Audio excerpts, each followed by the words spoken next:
The following is a presentation of ESPN on ABC.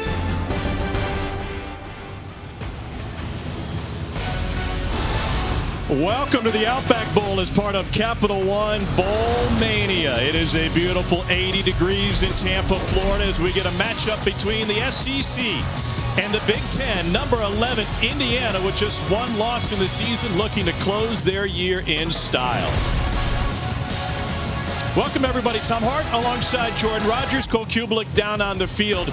Bowl motivation is a constant theme this time of year, but make no mistake, this is an Indiana team that is properly motivated for this game.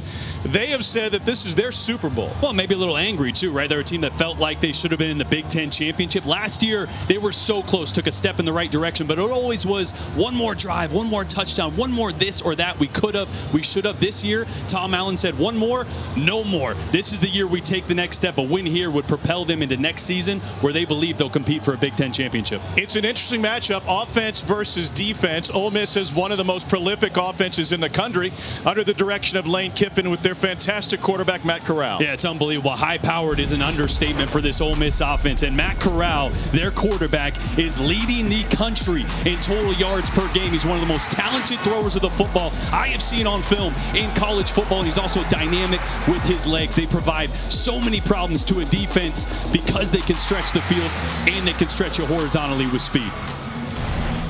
Impressive numbers all season, and you can understand the enthusiasm. Third in the country in yards per game. They score 40.7. The bad news is they give up 40.4. That's a story for another time. The story for Indiana all season, one of the best seasons in school history, has been their defense. They bring pressure and they take the ball away. We might see a couple picks today. Well, heavyweight boxing, it's always about the style of the fight, right? This style is poised for a huge fight because Indiana, they are ball hawks on the back end. 17 interceptions on the year. Lead the country in interceptions per game. They got 2 first-team Big Ten all selections on the back end. They are going to blitz you. It's not just playing on the outside. It's getting pressure on the quarterback to lead those inaccurate throws. That's how they disrupt the offense. And to your point, not just interceptions, second in the nation in total in just 7 games with 17, but also bringing pressure from the secondary. They've had 7.5 sacks. For more on that, let's go down to the field,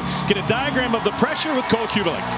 Well, Tom, I think there will be 2 big questions for Matt Corral to answer today against this Indiana defense. He wins and loses with his eyes. However, when you take a look at the way that Kane Womack is going to draw this pressure up, there are going to be a lot of different players in different places. First question, where are the defenders? Second question, where are the defenders going to be? Defensive ends going out to the left. D tackles going out to the left. A double A-gap blitz by the linebackers with a free safety falling right up the chute. Your left field safety goes to the right. Your right outside linebacker goes deep left. The recognition and the reads from Matt Corral trying to find out where these defenders start for Indiana and where they finish will be critical for his potential success today. Speaking of finishing, Indiana didn't do it last year in the Gator Bowl. They're looking to finish their season on a high note today. No disguising the beauty here in Tampa. Fantastic day for football. Kickoff is next between Ole Miss and number 11, Indiana.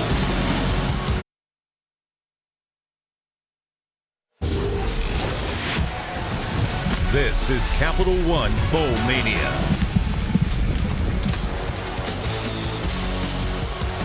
Welcome back to the Outback Bowl as part of Capital One Bowl Mania. 4-5 Ole Miss out of the SEC, 6-1 Indiana out of the Big Ten. The Hoosiers won the toss. They've elected to defer, so Ole Miss will receive. And Jordan, we might see a wild card in on offense for this Ole Miss team, which is missing significant production on the season. Their top receiver is out, their starting tight end is out, and just today it was announced Jerry and Ely, their leading running back, will not play. How do they counter that? With a quarterback, John Rice Plumlee, the starter at QB last year, he'll be all over the field today. Well, we know he's a dynamic athlete, rushed for over 1,000 yards as a starter at quarterback last year in not a full season of work. Look, it's tough to play receiver when you're not a receiver, but we'll see. He's an athlete. They're going to find ways to get him the ball in space because, frankly, they don't have much else on the outside. Lane Kiffin's offense has been sensational this season. They are top 20 in the FBS in 10 different offensive categories. Good news for Kiffin. They just announced a contract extension before the game today. Looks like he'll be in Oxford for a while. On the other side, timeout. The 2020 Big Ten Coach of the Year, back-to-back bowl seasons for Indiana, and he and his staff have prepared for this game like it's the biggest in Indiana history.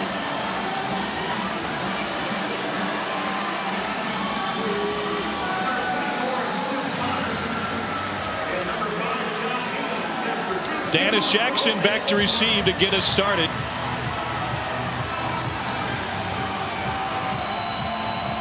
Jared Smolar will kick off for Indiana. The Hoosiers with a fairy tale season, the lone loss coming to Ohio State. It is 35 degrees and cloudy in Bloomington, Indiana. It is 80 degrees and perfect in Tampa.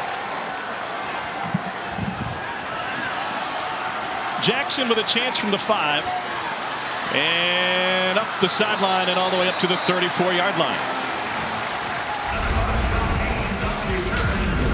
Matt Corral has immersed himself in this Ole Miss offense, top 3 in school history, with Bo Wallace and Eli Manning in touchdowns responsible for. He's a California kid who played a couple different spots of high school before making his way to Oxford. Split time at quarterback last year with Plumlee. Was an Elite 11 finalist with Justin Fields and Trevor Lawrence. And oh, by the way, that number 14 is Jack Tuttle, Indiana's starting quarterback today. He's got Henry Parrish Jr. in the backfield with him. Corral comes out throwing. Plenty of space on that completion and all the way down to the 45-yard line for Jaden Jackson. How soon do we see pressure from Indiana? Well, I think we see it early. Look, Ole Miss wants to get the ball on the edge, on the ground, outside zone read. If I'm Indiana, I'm bringing pressure off both sides with my nickel and corner. They tried that here. The run goes to the left side and a couple of yards. We'll call it 3 for Parrish, the freshman from Florida at Columbus High School, coming off of a career high against LSU. Look, we mentioned the players Ole Miss is missing, but they still have a ton of speed, and that's why Indiana wants to bring that edge pressure to set the edge, make them work up the middle, not side to side.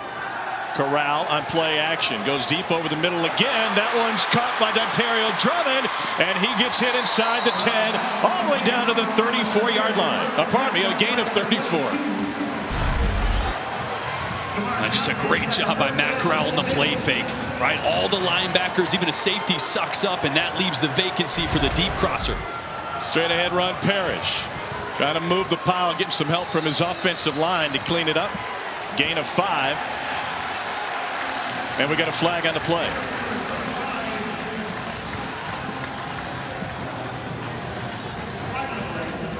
ACC crew working this game today. Gary Patterson is our referee. After the play, unsportsmanlike conduct, number 64, offense, 15-yard penalty. The down counts. It'll be second down. That was number 64's first unsportsmanlike. Cole, that's Nick Broker, who was trying to move some guys around after the play. Tom, absolutely the most physical and best finisher for this Ole Miss offensive line. He's a guy that you have to watch to the whistle, past the whistle. There's a play against Arkansas earlier this season where he drives a defender past the goalpost out of the end zone on a goal line play. John Rice Plumlee in to take the tailback. Corral takes a snap, lobs end zone, and knocked away, incomplete. Trying to find Jonathan Mingo, the leading returning receiver. Jamar Johnson had the coverage. And this is a guy Ole Miss has to get involved. We mentioned Elijah Moore, one of the best receivers in the entire country, out. Their number 2 receiver, Braylon Sanders, out. Jonathan Mingo is a former 4-star, got a ton of talent, just hasn't gotten the looks because he's been the 3rd best option. He'll get plenty today. 3rd and goal. Corral, design draw, got hit in the backfield, stumbles into the 10-yard line on a pickup of 8. Lane Kiffin, not a fan of field goals. Wouldn't be surprised. Now, here they come. They're going to bring the kicker out. Luke Logan has only attempted 6 field goals on the season. Lane is big into analytics. It's simple math many times. 7 is more than 3. Yeah, and it really sets up the tempo and really the pace of the game, and that's what Indiana's going to have to adjust to, the tempo. Really unfortunate, the personal foul down inside the 5, because Ole Miss looked like they were poised to punch it in. Mack Brown is the holder. Logan from 26.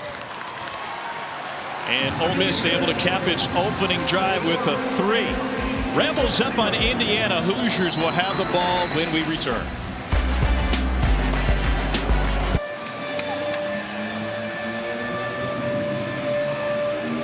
A 7-play, 57-yard drive to get Ole Miss on the scoreboard. That took about 2 minutes off the clock. It's 3-0 Rebels, and we'll see Indiana with its first crack.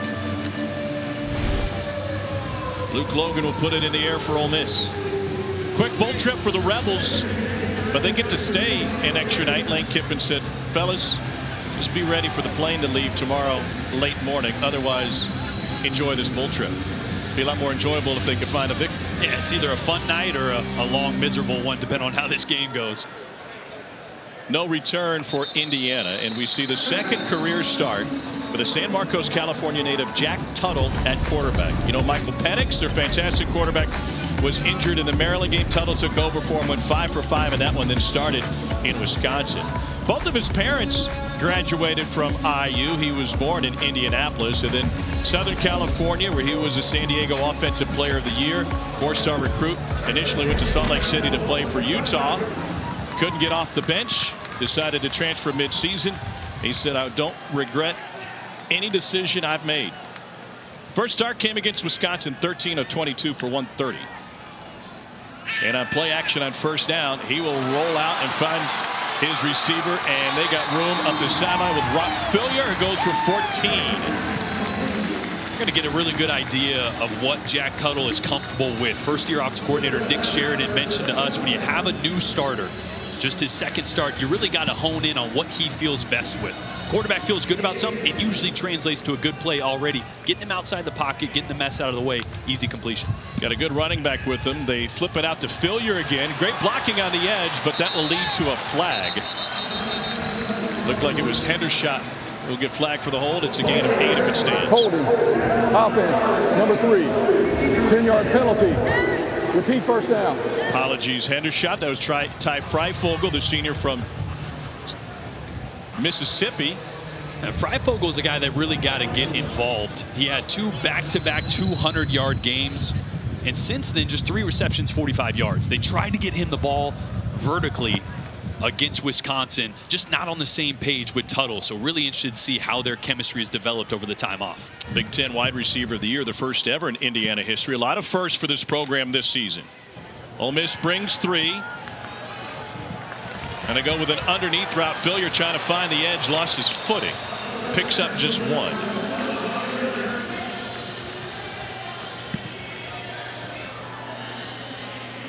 This will be second and long as David Ellis enters for Indiana. He's versatile. This is a Indiana offense. This is 118th in rushing, top 40 in passing. But of course, that was with Michael Penix Jr. at the helm for the majority of the season. 4 wide now, empty backfield for Tuttle. Nobody on Freifogel in the slot up top. Tuttle doesn't see him, goes on a crossing route instead, and Fillier, who's obviously a focal point of this Indiana offense, but that time he gets only 4. Yeah, it's a good compliment with Freifogel because they're different bodies, right? He's a shorter guy. He's going to work over the middle. He's shiftier, tough to find him in zone and man coverage.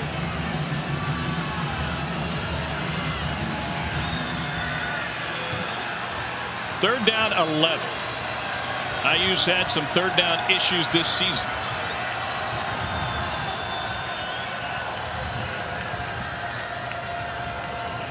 Pressure coming up the middle. Tuttle drifts, unloads, deep out, and over the head of Watt Fillier and incomplete.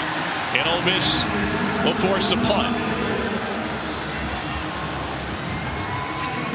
It's just a bunch formation. Indiana loves working out of this. It's confusing for a defense. You got to play off, someone's got to play up, and this is just a great route by Watt Fillier.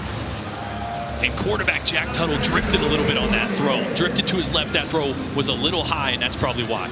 Obviously, they saw something they liked with the matchup with Fillier. 5 plays, 5 targets. The all-conference wide receiver. Hayden Whitehead is the punter, and this is a beauty. It'll carry all the way down to the 5-yard line. Dontario Drummond makes it out to about the 14. A 51-yard punt, only 3 on the return. Fantastic special teams coverage by Indiana. What a day. College football coming right on ABC as we continue with Ole Miss up 3-0.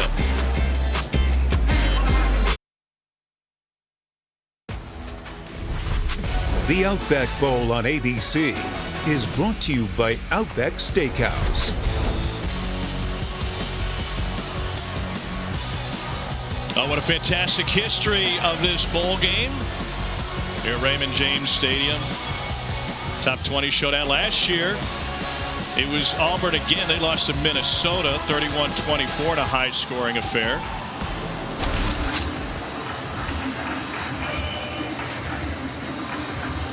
If Ole Miss continues what they did on that first drive, it looks like their missing personnel won't be much of an issue in terms of the tempo and production. The tempo will be an issue for Indiana. They haven't played anybody that goes as fast as Ole Miss. Parrish is the running back. He gets it off the right side and is able to pick up 4. Let's take a look at today's Chick-fil-A impact players.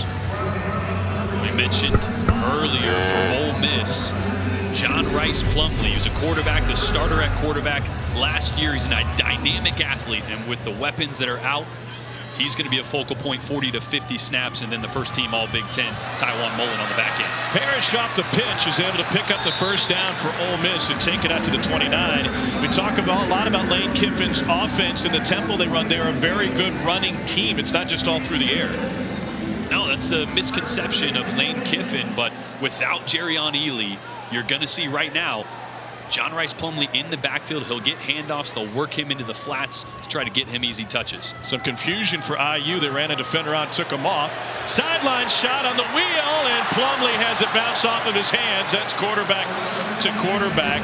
It sounds simple, but making the change is not easy. It's not, and as the ball's in the air, I'm going, this is such a hard catch. I, at one point in my career on a scout team, had to switch to receiver. You're just not used to running downfield, looking over your shoulder and tracking a football. It sounds easy. You've done it 100 times as a kid in the backyard, but it's different when the helmet's on and there's guys chasing you. Quick hitter, almost intercepted. Fantastic opportunistic defense all season. That was Reese Taylor. Honorable mention all conference out of Ben Davis in Indianapolis. Boy, Taylor makes a great read on this, and that's true freshman DeMarcus Thomas out there, number 82 for Ole Miss. You got to pick a guy, right? If there's one over you, you got to slam him aggressively. Otherwise, that could have been 6 going the other way. Second in the country in interceptions this season. Corral has time, sidearms it, and he works it out to Snoop Connor. And what we've seen from Matt Corral, he's so good changing arm angle to get balls away. Yeah, this throw is, it may look routine. It's anything but routine. His ability to change his arm slot. Throw sidearm at times. It's a lot like what Patrick Mahomes does. I'm not saying he's Patrick Mahomes, but his ability to throw sidearm and still have the velocity and accuracy, that's special. Not many guys can do it. Indiana forces a 3-and-out. Mac Brown on to punt for Ole Miss.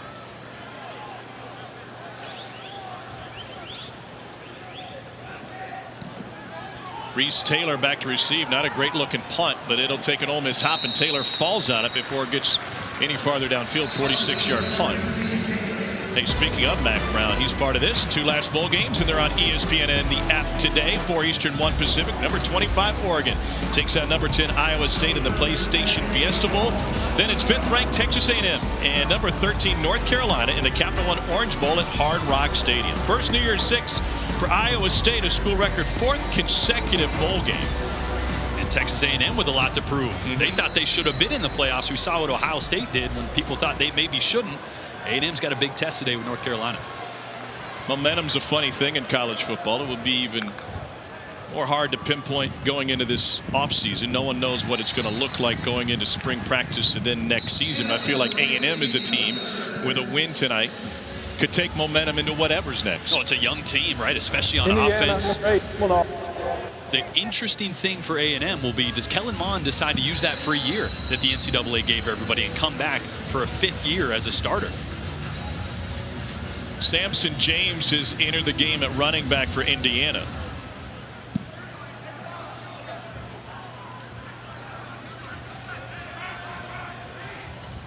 Rebels show pressure. Otis Reese backs off. It comes from the other side now. Tuttle goes to the slant. Right back to Fillier. Trying to work through traffic. And he's banging bumpers out there. Picks up 5, and that's going to leave 3rd and short. Let's take another look at today's Chick-fil-A impact players when Indiana has the ball. Big Ten wide receiver of the year, Ty Freifogel.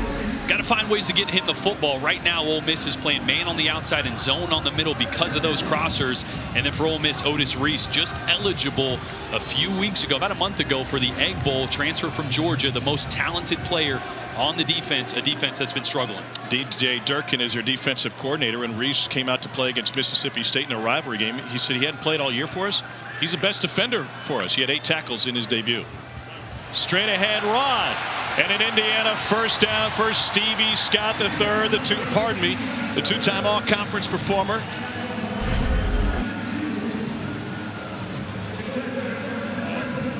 It's just a great cutback there. It's zoned to the front side. Caleb Jones, the big, and I say big, 6'8", 365 pounds tackle, got a big push there. They've moved their tackles around. Penix, a lefty. Tuttle, a righty. And with the quarterback's hand in his figuring in sometimes. On time and on target, and right at the marker on a gain of 9. To see if they had enough for the first down. Might be just short on the completion of Freifogel, his first catch. Tom, you mentioned Caleb Jones, big offensive tackle. The quarantine was difficult on all of us from a weight perspective. It's something that he's battled since he arrived in Bloomington. I talked to offensive line coach Darren Hiller, and he said that it was a little more difficult for Caleb because his dad owns a soul food restaurant called His Place Eatery in Indianapolis, and the food is to die for. He knows good food, he loves good food, and got a lot of good food during the quarantine. Yeah, the struggle is real for all of us, but I wouldn't mind going to his place. 6'8", 362 is what he's listed at. He's got a ton of natural ability. Obviously, when you're that tall, you got to learn to get low and bend as a tackle, but he's got a bright future. I think that flexibility is going to be key for him, Jordan. If he improves that, you're going to be talking about a big-time tackle in the Big Ten next few years.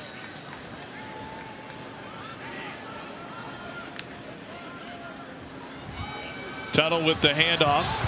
This is Watt Fillier at the running back position now, and he's able to pick up 8. They'll move a lot of guys around, and they want to make sure that everyone stays fresh in this one. 80 degrees today. The last time Indiana played was weeks ago, and it was 22 degrees and snowing, and they only ran 50 offensive plays. Yeah, it's going to be a little different. We're going to get the liquids on the sideline as much as possible. Injured player on the field for Ole Miss. We'll return to Tampa in a moment.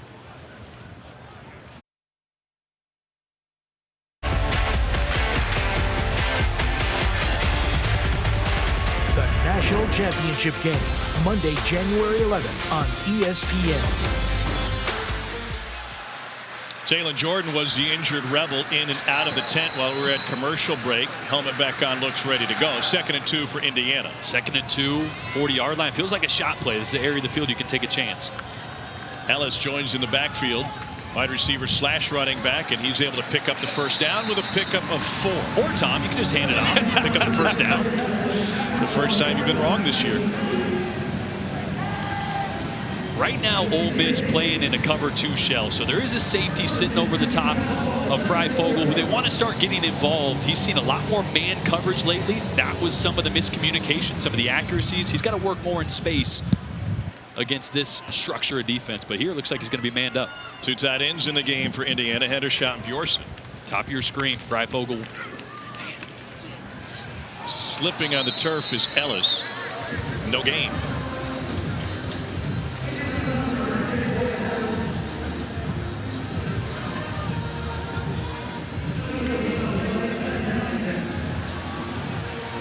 How can Indiana be at its most efficient offensively? What do they need to do? Well, against this structure zone where they're giving you space, they got to be really good at the quick game. And we've seen Watt Fillier get involved. They got to work in space. That's where you mix in the run to open up the zone holes. Tim Baldwin is in at running back now. He'll get a chance. First touch, able to pick up a couple of yards. Jack Tuttle making his 2nd career start today for Indiana at quarterback. He was a great athlete growing up in Southern California. Soccer, basketball, lacrosse. This is the 10th play of the drive for Indiana. He said, really gave me a feel for all sports to be that versatile. Ole Miss looks like they're going to bring some pressure at the bottom here. May have jumped. Here's the flag. Tuttle's got a free shot. He's going to take it deep. It is caught at the 2-yard line. No, now they say incomplete. That's been an issue for Tuttle in his last 2 games. And on this exact route. This is just a go ball. Defense, number 32 in the neutral zone with the snap. 5-yard penalty. Repeat, third down. Just a go ball on the outside, and against Wisconsin, 5 of Jack Tuttle's 9 incompletions came on this route, and it was kind of because he threw the ball in between, not quite out in front and not quite a back shoulder. As you see this one, it makes it tough on the receiver when it's right down the middle. You either got to slow him down on a back shoulder, an incomplete pass. Previous play is under further review, or throw it with enough air that it becomes a 50-50 ball. That one is really tough on the outside for Miles Marshall. Joe Ryder is our replay official. Extra looks at this one. It can touch the ground as long as it's in control. I agree. But again, it's just Tuttle made it a little too hard on him, right? You either got to throw that 3 or 4 yards more behind so the receiver can actually slow down, square up to the ball, up around his chin or back shoulder, or you throw that over the top and you let your playmaker go up and make a play. In between's really tough on a receiver. But that is a great play and a great catch by Miles Marshall. Is that a field thing? Is that a matter of reps with your receivers? Totally. One thing you notice about Tuttle is against Wisconsin, all the short throws, the timing throws, as we call it for quarterbacks, he was great on, because you know where the receiver's going to be and you know when the ball comes out. The field throws, these ones, he struggled on. And you imagine so. The lack of chemistry, the lack of starts. Upstairs, they're looking at a couple of different things on this. First, they have to decide if he had control of it. And where his feet are? Yeah, number 2 is whether or not he was out of bounds. It's tough to tell from this angle when he has control. If a knee or a foot comes down, this is going to be a good angle we have right here. Watch that back foot. Oh, yeah. Yeah, I think that left foot comes out before he has control, and that's the first thing that comes out. So unfortunately, that Gary Patterson. After further review, the ruling on the field stands. Third down. Yeah, that first angle, I think you were wondering, did it hit the ground? Right, check that box. It was a great catch, but so hard on the sideline when the ball is short to know where your back foot is.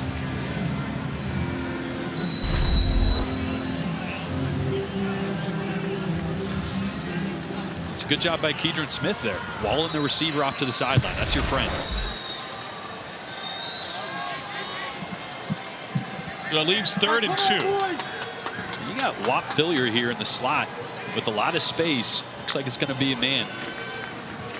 Scott picks up only 1. Charles Campbell is Indiana's kicker. He's got a long of 52 this season. 4th and short, they're going to leave the offense on the field. Love it. Bring an extra tight end here. Get bigger. Cause Ole Miss to bring a linebacker in the game. They'll rush to the line. 2 tight ends in. They're 5 of 11 on 4th down this season.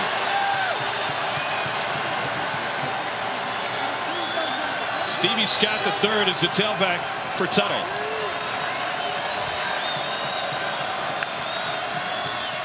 Scott crawls forward and he picks up the in and a first down, but there's a flag on the play.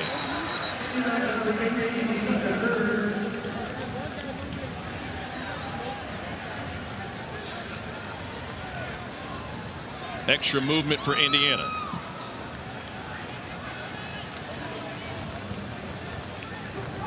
Illegal shift. Offense. 2 men moving without getting set prior to the snap. 5-yard penalty. Repeat, 4th down. Those are the little things, right? You got a quarterback making his 2nd start. First and foremost, even with tempo, you got to make sure everybody is set before you send that jet motion guy. Too bad, too. That's a great run. Little sidestep there to get vertical. And now, hey, you got to kick it. Yeah, turns it into 4th and 6.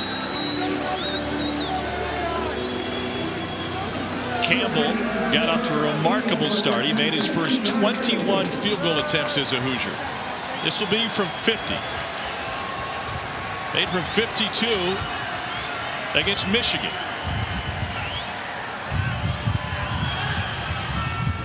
He's got the leg, and he splits it.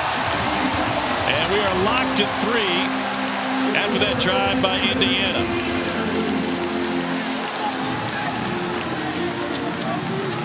Campbell now 9 of 10 on the season. It caps an 11-play, 49-yard drive.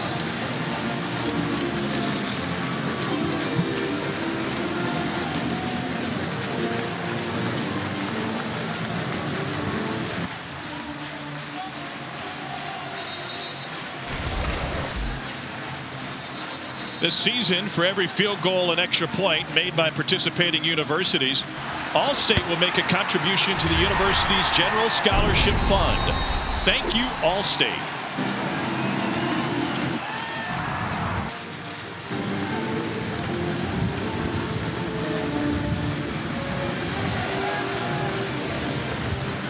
Tom Allen's team able to get down the field just a foot away from first and goal at the 2. Ended up settling for the field goal. Couple mistakes for both teams early on in the red zone.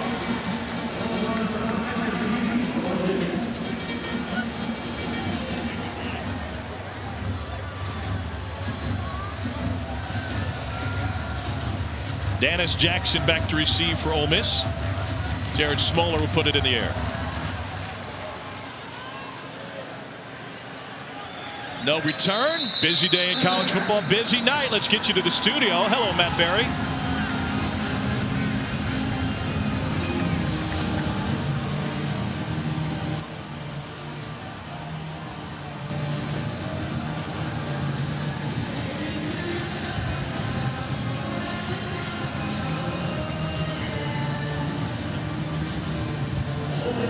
Cavassier Smoke, the best name in college football. Up and down season for Kentucky. Same can be said for Ole Miss. Corral has it batted up in the air off of the shoulder pads of Jonathan Mingo. I would have gone Master Teague there, but yeah, you know who's playing. Smoke Monday. It's not a bad one either. This is where Matt Corral's got to be careful. He wanted the inside slant. Back at it and incomplete that time, trying to find Jaden Jackson. And what you're going to notice is Indiana plays a lot of what we call vision coverage. It's a zone coverage where these underneath players and safeties have predetermined drops. They're going to try to get to a landmark, and then they're going to turn and find the quarterback's eyes. So Corral is going to be careful trying to fit these balls into windows because all these defenders have eyes on him. Corral has a propensity to turn it over.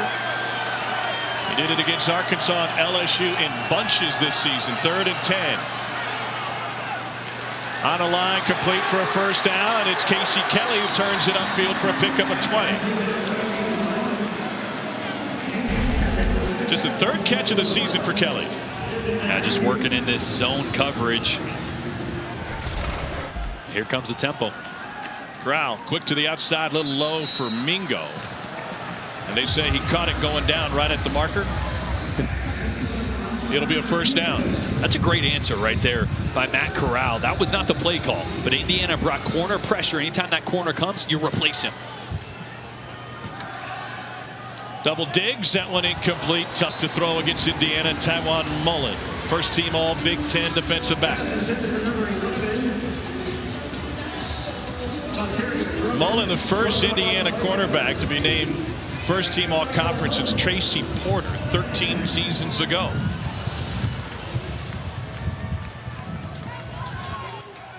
They've got depth. They might need it. They're replacing a lot of defensive backs as this game goes along. Jalen Williams now onto the field. Corral has all day, and he goes underneath to his running back Parrish. Pick up a 14.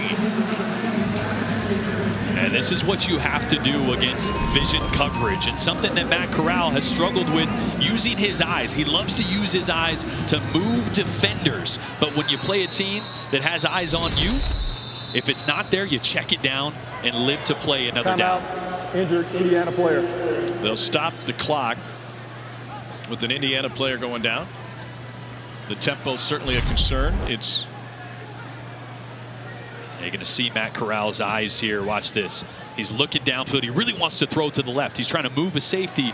It's not there. Check it down, because there was a few games this year where he got in trouble. Arkansas threw a boatload of interceptions, 6 interceptions against Arkansas because he was forcing throws into zone coverage when the zone was soft. If it's not there, check it down and move on.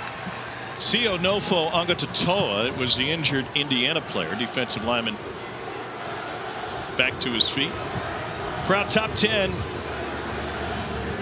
in a ton of different categories offensively, but you mentioned the turnovers in that Arkansas game. He also did the same against LSU. 5 interceptions and a late fumble. And when it rains, it pours, right? I mean, he's a guy that he doesn't lack confidence. So even if he throws a few, he still feels like he can make every single throw. And against this secondary for Indiana, you don't want to do that. 5 TDs and 11 picks in those 2 games. The rest of the season, 363 yards a game with better than a 7-to-1 ratio. Parrish gets drilled in the backfield, nowhere to go. Fantastic pressure will lead to a loss of 4. Aaron Casey with the hit. That's a great job by Casey, just identifying the movement from the O-line and shooting the gap right there. He sees the lane, miss block, get vertical. 2nd and long to the tight end. Another first down. Back to Casey Kelly again. Missing Kenny Yeboah, the talented tight end who was opted out, and Kelly replacing him. This is where the tempo gets dangerous. Indiana's got to get the play call in, got to get their cleats in the ground. So they convert a 2nd and 13. Corral to the slant. Mingo, and we got a yard sale. The helmet coming off, a headband coming off. Pick up a 13. Mingo will have to exit for a play. Helmet off. First down. It's a great accurate throw, a physical catch in traffic, just man coverage, and that's their go-to guy. With 3 of their top pass catchers out, Mingo's going to get a lot of those opportunities in man coverage. 10th play of the drive for the Rebels. Corral backs up, lobs, incomplete. DeMarcus Elliott brought the pressure for the Hoosiers.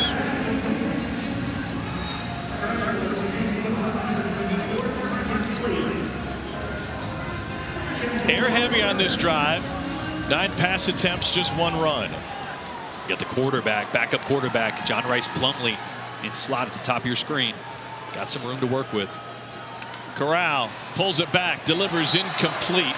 We've seen a couple of guys slip onto Bermuda today, and that time Drummond couldn't make the cutback. Pressure came from, Reese Taylor into secondary for Indiana. On 3rd down, Ole Miss has got to have their ears up for pressure. Indiana has the line stacked. Let's see if they bring it. Corral, end zone, incomplete. Coverage on the back end for Indiana from Cam Jones, a linebacker, the Big Ten performer.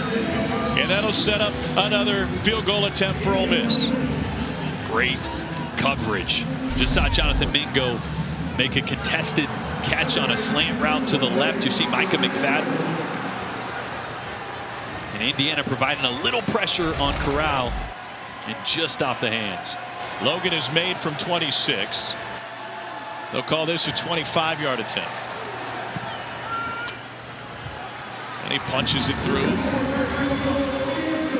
Ole Miss's dynamic offense, top 20 in the FBS in 10 different offensive categories, has been limited to a pair of field goals here in the first quarter after a couple of impressive drives. Not what we expected as a start for Ole Miss, but then again, you can understand a slow start with the weapons that they're missing. Again, to reiterate, 75% of Matt Corral's passing yards are not in the game today.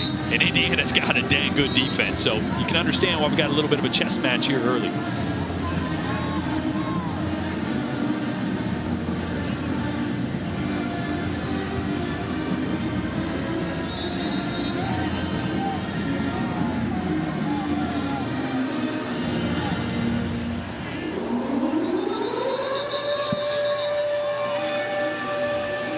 Seconds left in the quarter. Ole Miss has doubled up Indiana on first downs, even though the Hoosiers have an advantage in time of possession. That was a 13-play, 68-yard drive for Lane Kiffin's offense, directed by OC Jeff Levy.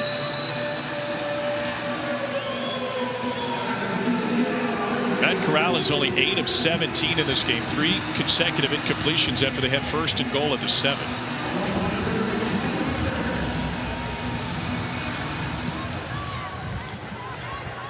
Hang time on the kickoff. It's Ellis on the return. Ellis finds the edge. And he's forced out of bounds at about the 32-yard line. Let's take a look at the hot topics around college football, brought to you by Outback Steakhouse. And straight off the flat top, look at number 3. Texas has parted ways with head coach Tom Herman. Steve Sarkisian, Alabama's OC, and potential candidate to replace him. Were you surprised when you heard that news this morning? I was a little surprised, but it's an unbelievable hire if it does come to fruition for Texas. I think Steve Sarkisian, I know he's got a ton of talent and weapons, but he's done one of the best jobs in all of college football at creating plays. It's a completely different offense than it was last year with Tua. Fillier joins the backfield. They swing it out to him, trying to make the first man miss. That's Reese, and instead he'll scramble out to stop the clock with 12 seconds left.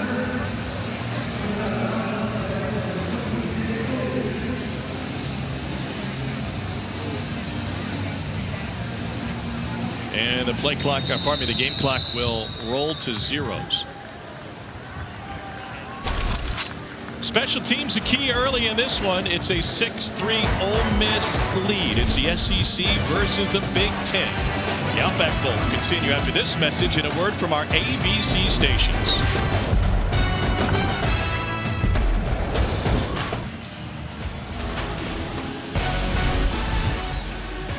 Snow in the Midwest today. Miserable weather there. Beautiful here. Outback Bowl rolls into the second quarter, 80 degrees in Tampa. Ole Miss up 6-3. Out of the shotgun, Jack Tuttle. As Indiana looks at a 2nd and 10 to start the second quarter, he finds Walt Fillier. And Fillier's going to reverse direction, looking for a block. Tuttle getting in the way, and they throw him down all the way back at the 20. It's a loss of 12 yards. That's a great tackle by Sam Williams on the backside. They're giving a lot of cushion to Walt Fillier there. Just take it, but you got to know when this play is over. You love a playmaker trying to make something happen, but you go from 2nd and 7 or 8 to 3rd and a mile. Yeah, it would have been a gain of 4. Instead, it's a loss of 12. And this will leave 3rd and 22. Not many plays here for this, Tom. No.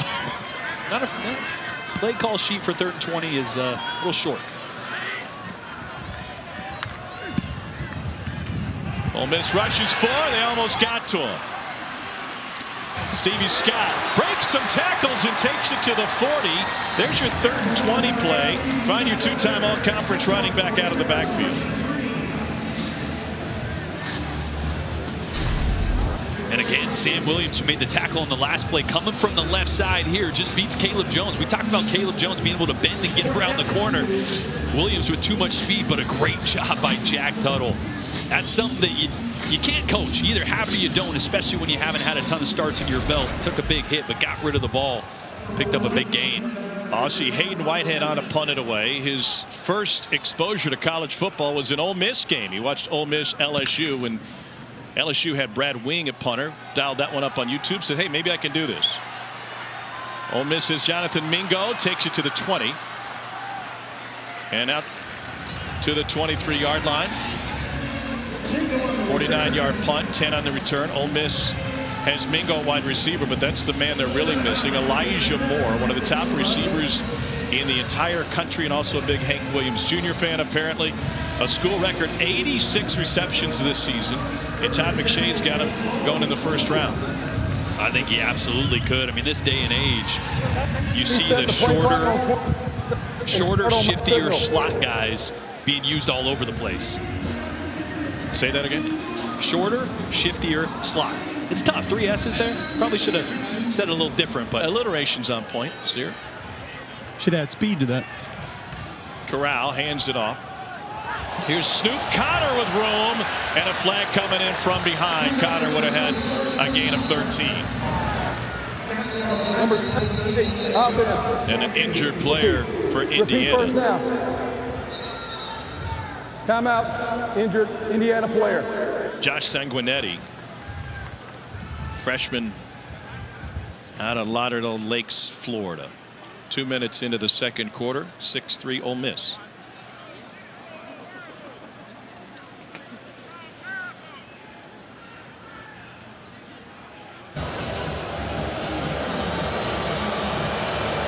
It seemed Josh Sanguinetti took a knee to the head on that tackle. They just escorted him to the locker room moments ago.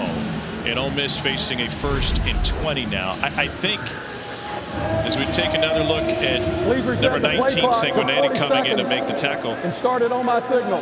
Depth will be an issue for Indiana on the defensive side of the ball today. Ole Miss on pace to meet their goal of 80 plays in this game. In fact, they're on pace for about 90. And Indiana has already rotated multiple defensive backs in. Sanguinetti off the field for the time being.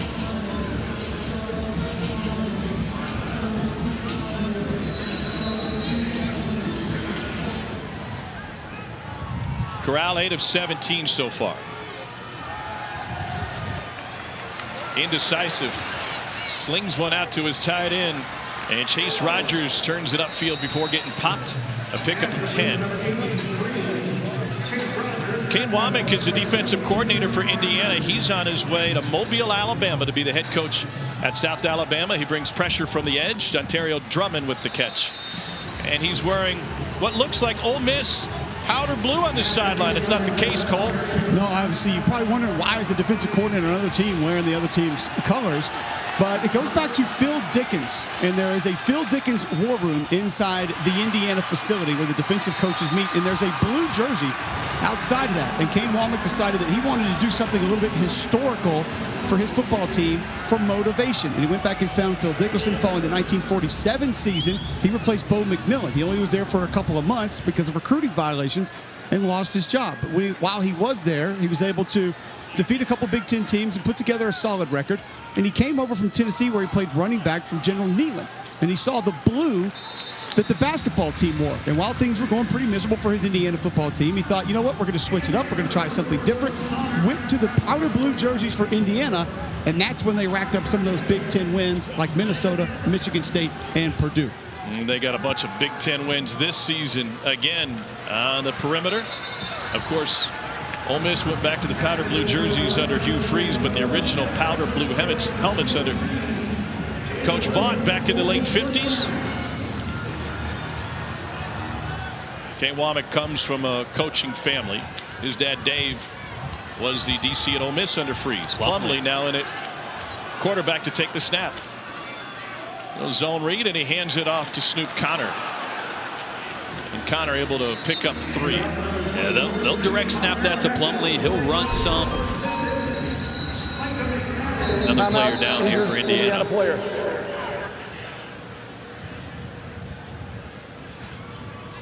DeMarcus Elliott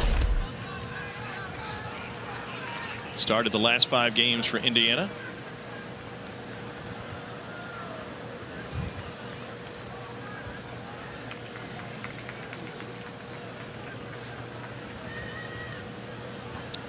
Now, this isn't conditioning related. Now looking, or it could be looking at his left leg. Well, Tuesday at 7 Eastern, 4 Pacific on ESPN and the app will have the 86th annual Heisman Trophy ceremony, but the first ever virtual presentation. 4 finalists: Alabama quarterback Mac Jones, Crimson Tide wide receiver Devontae Smith, Clemson's Trevor Lawrence, and Florida quarterback Kyle Trask. Give it to Devontae. Just give it to him. 3 touchdowns the other night. That guy, he's been the most outstanding player. Not to take away from Mac Jones and Kyle Trask. They had historic seasons, but Devontae Smith has been the best player. Asked after the win last night about it, Mac Jones and Devontae Smith said, "That's rat poison. We're not talking about that. He's got a game to play." 20 touchdowns, all SEC games, and a playoff game. Our Heisman preview brought to you by Nissan. Fans, don't forget to watch the Heisman Trophy ceremony presented by Nissan on Tuesday, January 5th at 7 p.m. on ESPN. On the other side, though, Mac Jones, highest QBR ever recorded since we began measuring the metric. How's that for maybe second place? May have gotten his offensive coordinator a job in the Big 12. 2nd and 7. Corral pumps left, looking deep, and he goes back to his check down. Jaden Jackson. Walk us through what Matt Corral is thinking with pumps and goes and throws. Yeah, he knows where he wants to go with the ball. They lull you to sleep, then they want to take a shot. So he wanted to pump a screen there. It's a screen and go. He's got a guy streaking down the middle. He's trying to get a safety to bite up. They don't. He does a great job of staying patient. Indiana well aware of his eye talent. Up the sideline, and it is marked right before the stick It was interesting talking to Jeff Levy, the offensive coordinator for Ole Miss, that Corral never did this until this year. And it wasn't really taught, wasn't told how to do it. So it's something he's adapted to and utilized as a weapon very quickly. Corral, part-time starter at quarterback last year, straight ahead on 4th and short, and Ole Miss gets it. It'll be a fresh set of downs. And Levy said it. I pulled up a play in the office, and Corral was sitting down. And he goes, "What are you doing here? Like you pump, and then you're staring the guy down." He threw a pick to the safety, who just ran right where his eyes were. He was like, "You got to stop that. You got to start working on moving guys." And it's been one of the dangerous parts of his game since. They will bring the chain out to see if they got enough.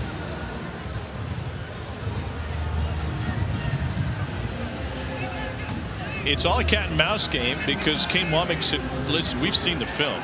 We've told our guys he's going to look at the flat before he goes deep." And so they are very well prepared for it. And their answer is disguising coverages and holding those safeties and players on a spot really late and then getting them there to try to confuse Corral so he doesn't know where he's going and is not able to pump and be confident in who he's trying to move and where he's trying to go with the football. Lane Kiffin goes for it on 4th down more than just about anybody. They will embrace the analytics in a big way, where because they go for it so often that on 3rd and short they'll throw, on 3rd and long they'll run, because they know they're always in 4-down territory. 10th play of the drive for Ole Miss. Kelly, the motion man. Pump fake, pressure, and Corral barely escapes it but goes down behind the line of scrimmage. And a sack for Indiana, Jerome Johnson. Another first-team All-Big Ten guy, Jerome Johnson, 6'3", 305, a 5th-year senior up there. It's a good job of getting penetration. He's from little old Bassfield, Mississippi, population 254. Outside, and a gain of 4 on the reception by Snoop Connor. You got to chip away, Tom. You got to chip away at a defense like this. They're trying to keep everything in front of them. They got eyes on Corral right now. The shots aren't there, so just keep checking it down, and they'll keep dialing it up. Positive plays. Line shift for Indiana. By the way, one of their defenses, most of them are named after Tampa Bay teams, including Bolt. After the Lightning, pressure, Corral steps up, tries to scramble. He's got the first down and takes it all the way to the 20.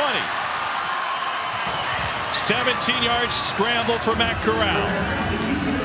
And that vision coverage, Aaron Casey, the middle linebacker, number 46, is going to drop into coverage, then get eyes. But Ole Miss is able to get 2 blockers out in front. Little simulated quarterback draw there for Matt Corral. Johnson is down for Indiana. We saw him have the sack a play ago. Likely recruited at a Bassfield High School, which has since consolidated with their rival school. Former Yellow Jacket. I don't know how I would have felt about that. As a high schooler, join my rivals. Didn't have much of a choice. Big history with that Bassfield program in South Mississippi. Jerome's only other offer was Jackson State. And what a fantastic job by Tom Allen and Kane Womack and this Indiana staff developing players. He went from 0 FBS offers to a first-team All-Big Ten defensive tackle. That's what you got to be able to do as a head coach. And one of the best things Tom Allen does is not just instill culture and develop culture, but develop your players. You got no shot of being successful in this industry if you can't take guys that were unheralded and turn them into productive players, let alone first-team All-Big Ten players, as he's done here. He's their game wrecker in the middle of that defense. When you watch the film, he's the guy that continuously disrupts, gets pressure. And this is not a group that just relies on athletic talent. Technically, fundamentally very sound as well. Javon Swan will replace Johnson at tackle. 1st and 10. Corral again. Excuse me, that's Plumlee.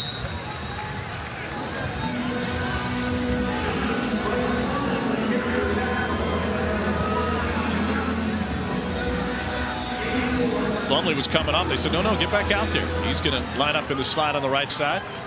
On 2nd down, Corral to the tight end, and it's dropped. Kelly on the way in. Harvey Chase Rogers. 3rd down.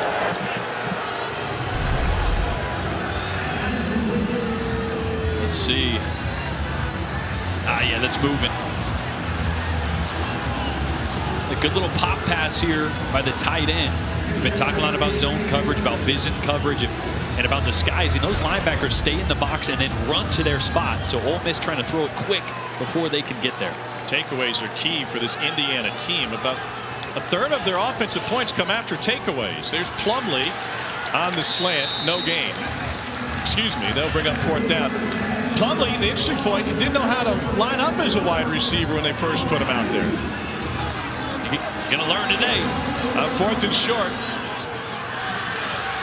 Down to the 5, and Henry Parrish is able to pick up the first down for Ole Miss.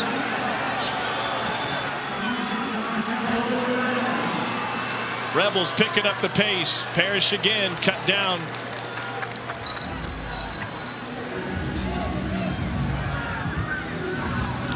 And it'll leave 2nd and goal.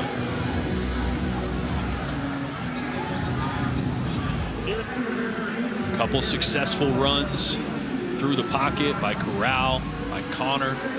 Here's where you worry about that play fake, where Corral buries that ball into the running back and try to hit a slant, maybe to Mingo right behind him. 18th play of the drive for the Rebels. Corral pulls it back, lob, touchdown, just as you described. You are back on. Casey Kelly with the touchdown catch for the Rebels. So instead of a slant off that hard play action, they attack the same vacancy that a slant would with a little slip route, a little delay by the tight end, Casey Kelly. This is a great play design. Again, this is what Ole Miss does. They lull you to sleep.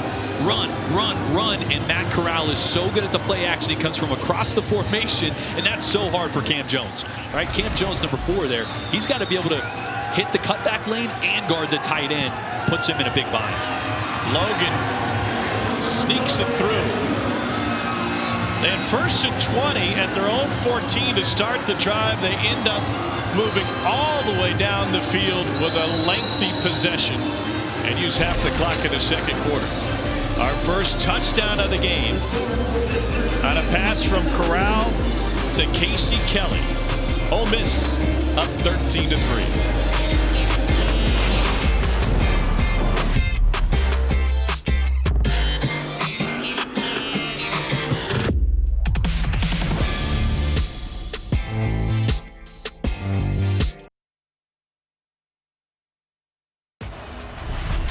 The Outback Bowl on ABC is brought to you by Mercari.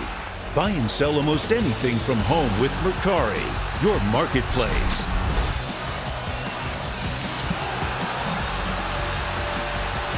One of the legendary hits in college football history right here in the Outback Bowl. Jadeveon Clowney. Matt Corral after an 18-play, 76-yard drive. Yeah, it's hot out there, 80 degrees. He was telling us it was chilly in Oxford when they left town. All smiles with his head coach, Lane Kiffin.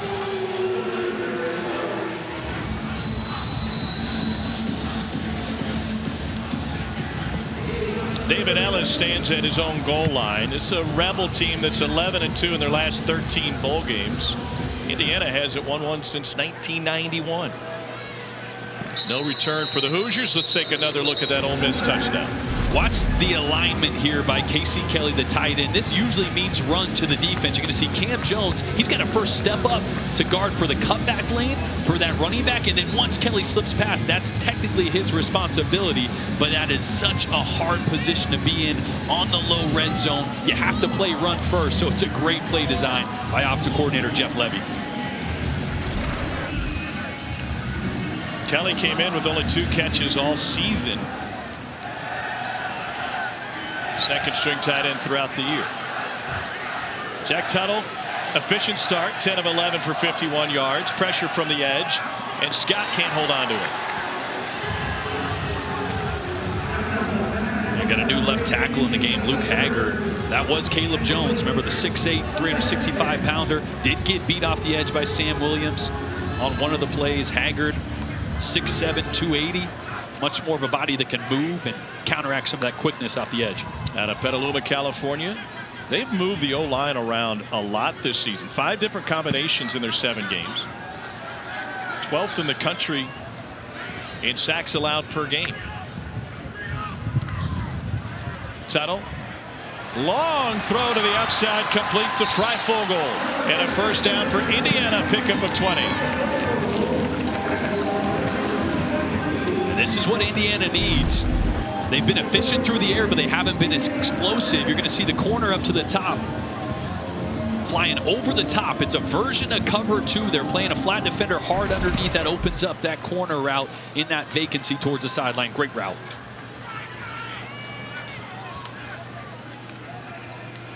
Tuttle, straight drop, going deep down the sideline. Jump ball, and incomplete. Freifogel, the intended receiver. Coverage on the back end by Ja'Cory Hawkins of Ole Miss. I know this might sound crazy because it was an incompletion, but this is probably the best vertical ball that Jack Tuttle has thrown, right? It wasn't an in-betweener. It wasn't a back shoulder. He gave his big receiver a chance to go up and get the ball. You'd expect Freifogel to come down with that more often than not.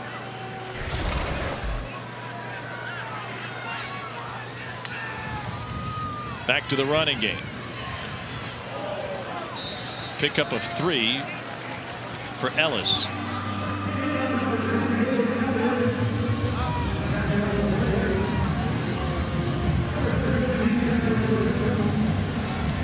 Really like to see him go back to that bunch set, get Whop Philyor an opportunity to work in coverage. You see down here at the bottom, this is stack, so it's a version of a bunch set. Creates a problem for the secondary. Expect one to work towards the sideline, maybe. 13 back in the game for Ole Miss. Has not been in those 3 previous pass attempts against Indiana. And Sam Williams, their sack leader, on 3rd and 7. Tuttle. Fantastic hands in the grab by Philyor for the first down. That's great. The stack formation there causes one defender to be back. So you build in some green grass for Whop Philyor. That's why I said thought he might attack the sideline there. It's a tight stack. You have a lot of green grass outside, and you see there, great job at the top of his route of giving that defender a move and getting outside. 8 times Philyor's been targeted. 8 times they've completed it to him.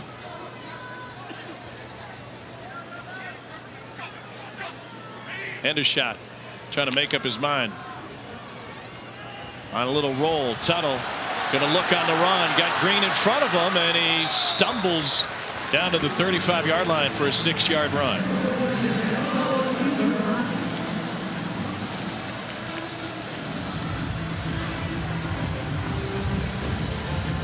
I really like Tuttle.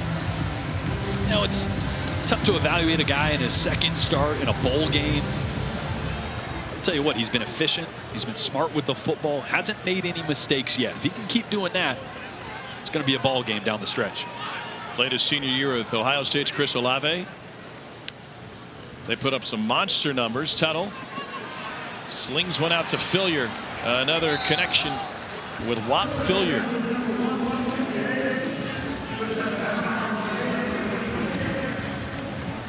Given name Mr. Elias D'Angelo Philyor.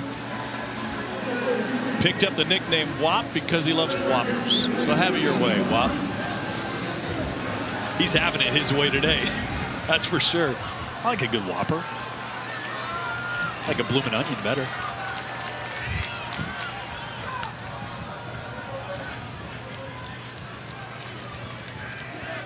Two very dependable receivers in Philyor and Freifogel, who's a Mississippi native, whose dad played for Ole Miss. Here's Tuttle, and he picks up the first down. In fact, he was a wide receiver along with Grant Hurd with quarterback Eli Manning, and Eli busy on social media this afternoon. Dad wide receiver with him at Ole Miss. It's official, I am old. Is there anybody that's been funnier post-career on Twitter than Eli? No, he's been awesome. Probably tweeted that from his sandwich shop. And I thought Cooper had all the personality of the family. Well, he's got the next great Manning coming up. Arch. Freifogel ran into his running back. No gain.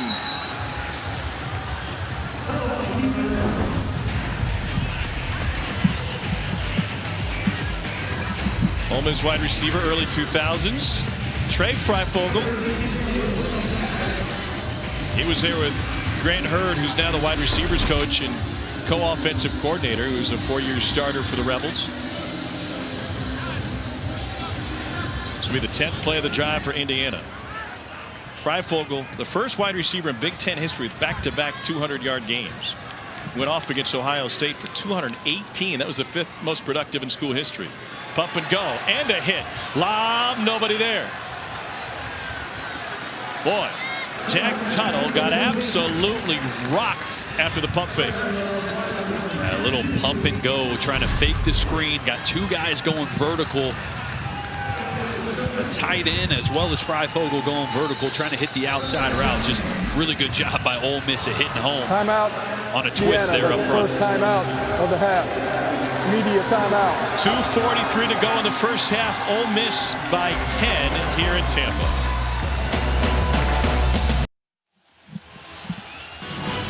Well, it's all set to be a thriller. The national championship game presented by AT&T, Alabama and Ohio State next Monday, 8 Eastern, 5 Pacific. We'll have you covered from every platform, TV, radio, digital. Cole will be tweeting during the game, I'm sure. 3rd and 10. Let's see if they can protect and get enough time. You'd think they work down here to the bunch and walk Billiard. Number 1 in crimson. Tuttle looking that way. Pressured again. It is intercepted. Taken away by Ole Miss. And an opportunity for a return for Otis Reese. He coughed it up on the hit. And it's a scramble for the loose ball. Hoosiers think they got it back.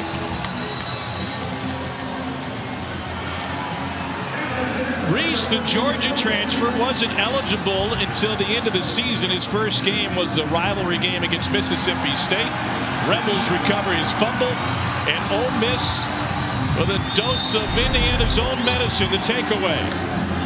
Otis Reese here on the back end of this bunch. This is the same exact play they tried to hit earlier. Walk Billiard on the corner route. Same thing. Tuttle was falling away. It was just an incompletion because he threw it high. That time couldn't get enough velocity on it because of the pressure. And Otis Reese right where he needs to be. See him falling away with the pressure.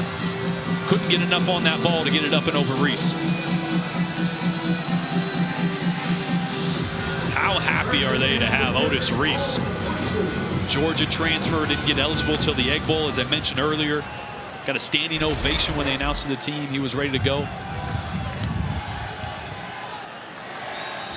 And their best playmaker on the back end. Henry Parrish picks up a couple on first down. Ole Miss has the momentum. They have a chance to really grab this game if they can score before the half. Plumlee on the wheel route. They go instead over the middle, and the pass tipped near the line of scrimmage. That's a really important drive here. Alfred Bryant got in there to knock it away. 3rd down 7. Pressure coming. Corral tries to pull it down. Instead, it gets taken down. A big sack for Indiana and Cam Jones. We used to call this one a saw blitz. Sam and Will linebackers here coming off each edge. Timeout, Indiana. Second timeout of the half. Cam Jones here on the right side of your screen. He's going to work off the right edge. They're also bringing Micah McFadden up the middle, so an all-out blitz here by Indiana. Cam Jones gets home. And when Indiana needed a stop, down 10 here in the first half, they got it.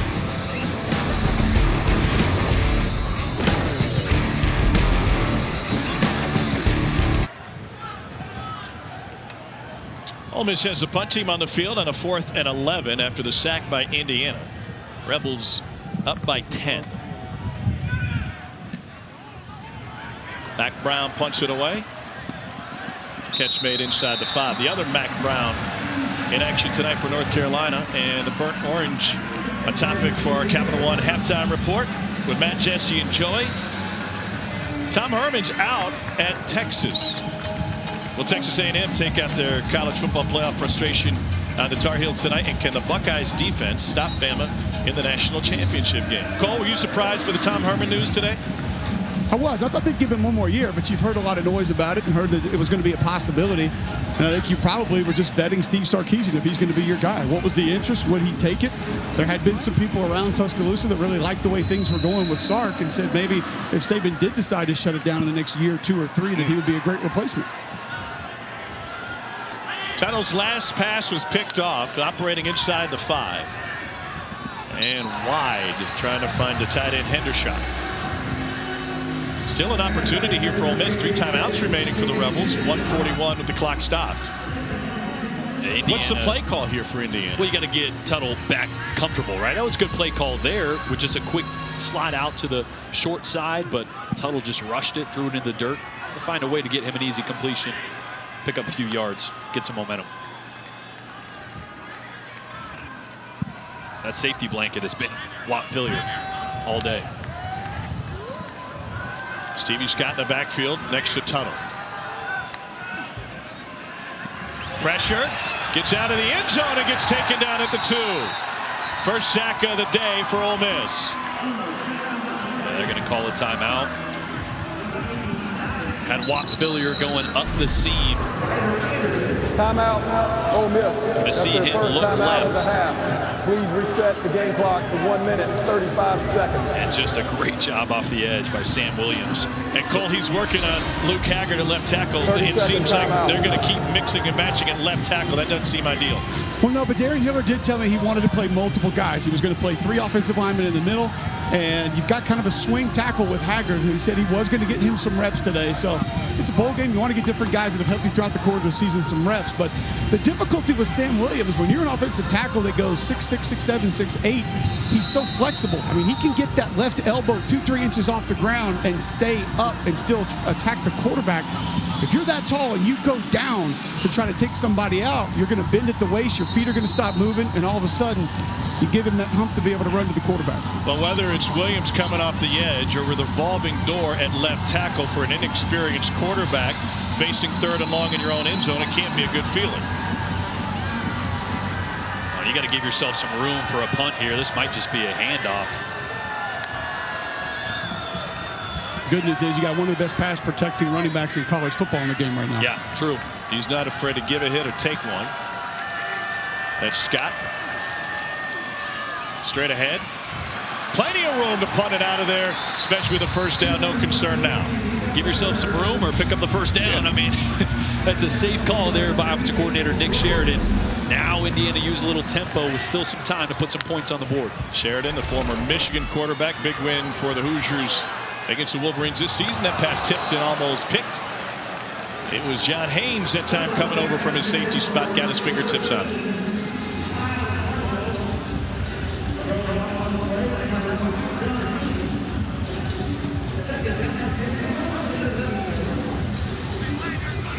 They're an obvious passing situation, right? 2-minute drill. So keep an eye on Caleb Jones back in the game, working on Ole Miss's best pass rusher, Sam Williams, off the edge. Left tackle picks him up nicely. Tuttle left it short, trying to find Fillier. Is he holding his right arm? Yeah, you know, he took a hit earlier in the game that looked hard. Got up and shook it off, but yeah, that is bad news for Indiana. Dexter Williams is second. The backup is a true freshman, hadn't taken a snap all season. Scott checking on his quarterback. And you know, he threw the short one into the dirt. That one came out into the dirt as well. Developing situation for Indiana. Michael Penix Jr., their starter this season, lost to a torn ACL for the second time in his career. See how this one comes out. Well, he's going to go deep, and it is incomplete. Arm looked okay there, even though it was incomplete, but he's still reaching up for the shoulder. He had the velocity there for sure, but it's definitely bothering him. Take a look at that on the sideline in the locker room at half, because boy, without him,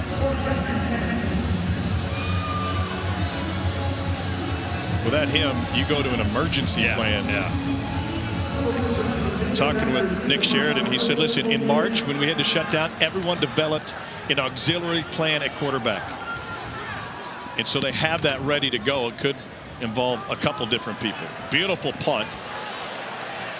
It'll turn Mingo around and be down inside the 20 with under a minute to go. 64-yard punt from Hayden Whitehead. Here's our first star-studded NBA Wednesday doubleheader of the year 2021 on ESPN and the app. Jason Tatum and the Celtics are in Miami to take on Jimmy Butler and the Heat at 7:30 Eastern. Then Kawhi and Paul George and the Clippers square off against Steph and the Warriors. Our coverage starts with NBA Countdown at 7 Eastern, 4 Pacific. See that video of Steph Curry making 105 threes in a row the other day? Yeah, what do you think you got Williams warming up on the Indiana sideline. What would that be like for Cole? Like Curry making 100 straight threes. How would you translate that to Cole's success? Maybe 100 pieces of candied bacon in a row. I'll take it. 100 days on the Peloton to follow. Under a minute to go. Corral sidesteps, slings it to a wide open Drummond, and he crawls forward near midfield. 28-yard gain, 2 timeouts on the board for Ole Miss. Just the arm talent on full display here. Look at this, drifting left, feet facing completely left, no lower body in that, still with enough velocity to get it there. That one tipped, and it's caught inbounds by the tight end Casey Kelly. Clock rolling. They'll hold on to a timeout here. 2nd and 5. Indiana bringing pressure. Catch made, Kelly. That'll be a first down. Will stop the clock for a minute, and Ole Miss will stop with 18 seconds left in the half. And Jamar Johnson almost had that one. That's their 2nd timeout of the half. 30-second timeout. Already a 10-point lead for Ole Miss, trying to add to it. They're Lane Kiffin, whose dad Monty, soon to be in the Buccaneers Ring of Honor, is at the game today. First year at Ole Miss. Let's take a look back at his head coaching career with the Raiders as a fresh-faced youngster in his mid-30s, 5-15 there. Left Oakland for Tennessee. They got his dream job at USC a year later. Down to Southern California, reinvented himself offensively when he went to Nick Saban's staff at Alabama. Then FAU for a few seasons, named Ole Miss's head coach. The Lane train arrived on December 7th. And there's Monty, along with John Rice Plumlee in the middle, and Lane rocking the DK Metcalf jersey. I thought the funniest thing we saw Monty Kiffin on the field before the game is that he returned to this building and he needed a credential. Yeah. Crazy. Weird, you didn't even need one. Mr. Big Time over here. I didn't need it for the Vipers game, but I needed it today. 1st and 10, pressure coming from everybody up the middle. Corral trying to escape, stumbled out of the backfield. We'll try to unload over the middle and caught. First down, Ole Miss. Could have been a lot more. A gain of 11. The clock goes to 6. Timeout, Ole Miss. That's their 3rd and final timeout of the half. 30-second timeout. Little scramble drill for Matt Corral. That way Indiana brought the house on that one. 2 linebackers and a safety are going to roll down into the box. They're going to bring pressure with the linebackers. The safety is going to peel off as the back releases. But you just got to hit home with one of these, right? I mean, Kane Womack is calling this, knowing he's going to have less guys on the back end. That's why you got to hit home early. You give a quarterback the chance to scramble against a blitz, there's just way too much green grass for Matt Corral to work with. Jaden Jackson on the catch. Came in with just 1 catch in the season. Corral 21 of 32. It would be nearly a 50-yard field goal if they attempted it from here, and Luke Logan's career long is only 41. I think you try a quick throw to the perimeter. You think you got time for one? What else are you going to do? Unless they're going to take a shot. Yeah. I mean, either think, do we get 4 or 5 yards and we feel more comfortable with the field goal, or do we say that's off the table? Let's just take a shot. IU's got the highest interception rate in the country. Got a quick out down here in the slot. Showing single high. Here comes a corner blitz. Corral quickly to the outside, and that will leave 1 second on the game clock. I thought they'd do the quick out with the slot receiver to save a little more time. Ran it with the tight end there. Still barely got out of bounds with enough time, and now get a little better field goal. Yeah. Well, I'm not sure they gained a single yard on that. They did. Sure they. I thought they got they didn't get like a 2 yards, maybe. 49-yard attempt for Luke Logan would be his career long. Senior from Hattiesburg, Mississippi. He's already made a couple today. Blocked at the line of scrimmage. Scooped up by Indiana. Carried past the line of scrimmage. Somebody lost a shoe. That's the end of the first half. And the half will come to an end with Ole Miss leading by 10. The Hoosiers will get the second half kickoff. Great penetration up front. Coming up after the break, Capital One halftime report with Matt, Jesse, and Joey.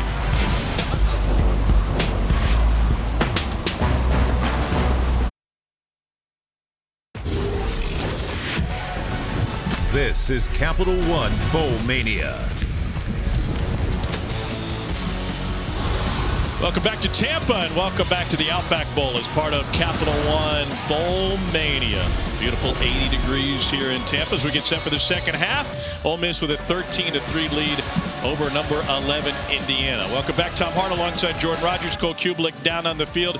Indiana may have quarterback health issues. We'll touch on that in just a moment. What do they need to do offensively? Well, they weren't generating explosive plays even before Tuttle seemed to hurt his shoulder. We'll see how that is. They got to get things going on the ground. Only 141 total yards.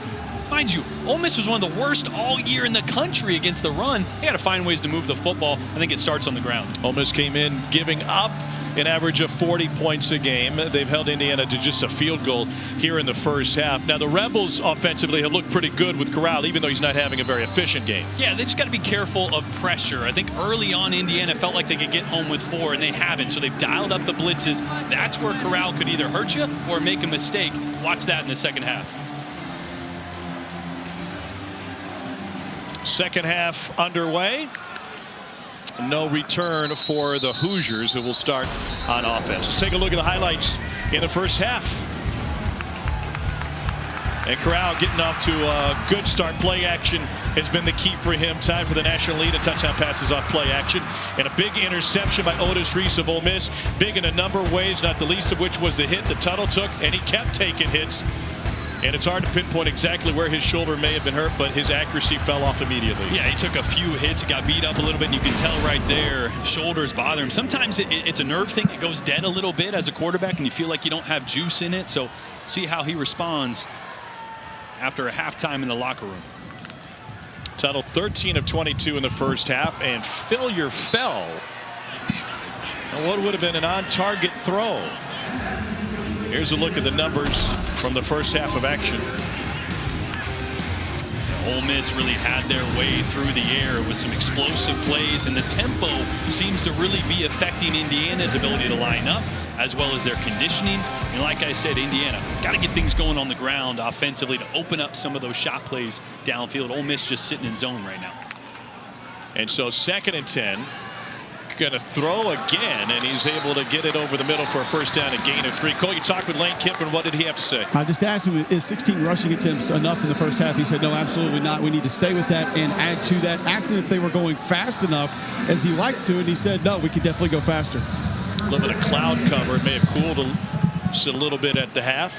That might be good for Indiana. Played their last game in 22 degrees in snow in Wisconsin. So they go straight ahead with the run, and then they had a COVID outbreak. 28 members of the program tested positive. They paused team activities first week of December. Didn't practice again until just a handful of days before Christmas. So bowl prep has been limited for this Indiana program.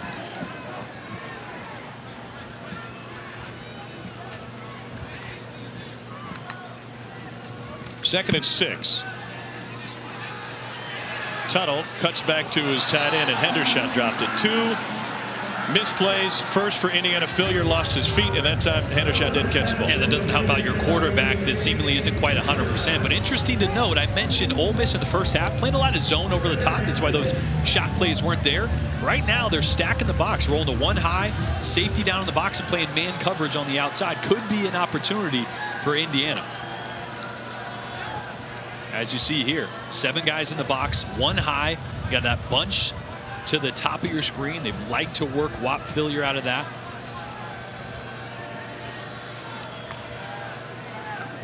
Pressure up the middle. They pick it up and bat it away. They're going to throw a flag on what looked like a clean play by Keidron Smith. Replay will tell the story. Interference. Defense, number 20. Automatic first down at the spot of the foul. It's just an option route out of that bunch formation for Whop Fillier. I actually think he might have worked the double move at the top of that route a little bit too long. Watch this at the top of the route. He's going to work on this guy 1, 2, 3, 4 moves. If I'm a quarterback, I want that a little quicker, so you don't give that DB time to close the gap, and he definitely got there a little early. Yep, agreed. Got in front of him. 1st and 10 now for Indiana.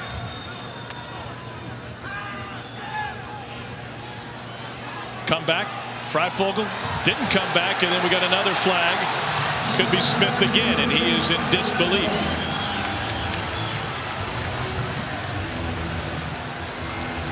Freifogel still shaking that arm. Pass interference.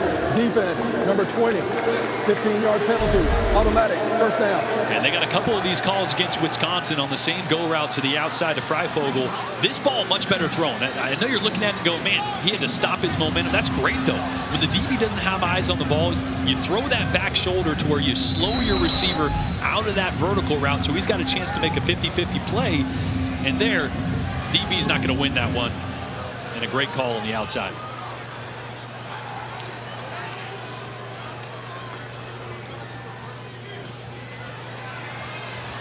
Lobbed, sideline, did it get a toe down? They say no, incomplete to David Ellis. Timing disrupted on that one. Jack Tuttle had to work to his right in the pocket. He would have liked to get that ball up and out 1 or 2 steps earlier, but had to shift in the pocket to find some space, and that's why that ball ended up out of bounds.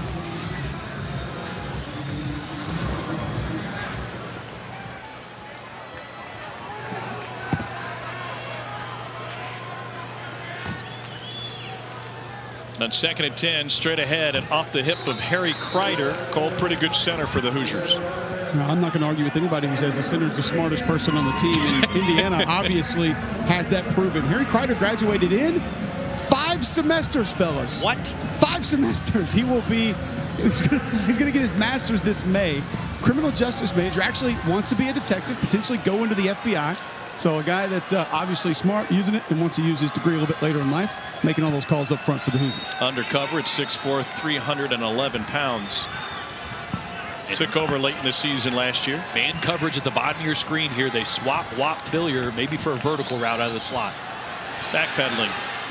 And once again underthrown and nearly picked as Dean Leonard, the former Calgary Dino, transferred in from north of the border. Pressure from Sam Williams. Sam Williams has been a nightmare for this Indiana offensive line all day. They started to chip him. That time it was a full slide, so you got your running back, Samson James, one-on-one with Sam Williams. It wasn't even a chip there. It was a full slide. You can't have your back blocking the best pass rusher. Got to find ways to get an offensive lineman on him and then help that offensive lineman out. This would be an Indiana Bowl record 53-yard field goal for Charles Campbell. He's already made from 50.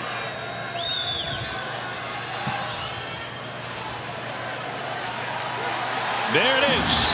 53 yards and a new career high for Campbell, a new Indiana Bowl record. Hoosiers points have come off the leg of Charles Campbell today, and this one from deep, 53 yards as the Hoosiers open the second half with a score.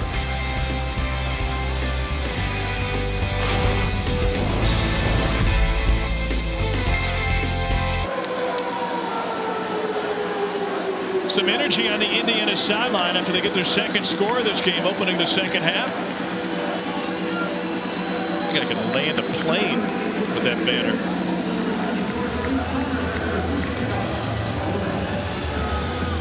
An 8-play, 40-yard drive for Indiana, coming out of the locker room with Jack Tuttle trying to grit his way through this.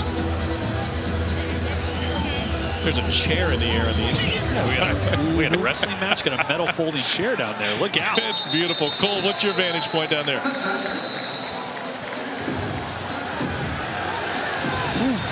Cole. You're on. What team are you guys, Bloomin' Onion or Coconut Shrimp? After the play, unsportsmanlike conduct, number 28. I'm Bloomin' Onion, but some of us are working. Distance to the goal, be first down. That's number 28, first unsportsmanlike. Cole's first question, get in there, big guy. First question to Lane Kiffin last night was Bloomin' Onion or Coconut Shrimp?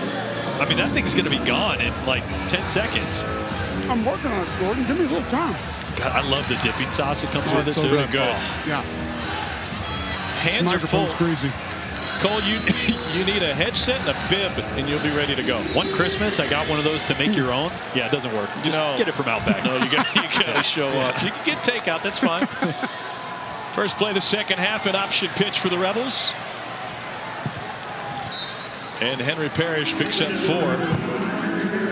What would you take on Ole Miss's offense in the first half? Well, again, they're missing 75% of their production through the air, and it's been an air attack by committee. 8 different guys have caught a football for Matt Corral. So Indiana early was trying to hit home with what we call these simulated pressures, where it looks like a blitz, but they're really only bringing 4, and it wasn't getting home. They got to find ways to get after Matt Corral, and I think that means bringing a few extra guys.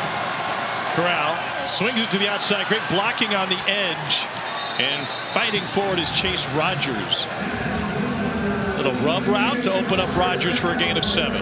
That time brought 5. You know, they had a plan to blitz the edges early. Yeah. But Ole Miss started throwing that quick hitch to replace the corner, and that got Indiana out of that quickly. But here you go. Corral steps up, goes deep down the sideline. Plenty of air. And Jonathan Mingo 2 steps away from the home run ball. Now they came back to it.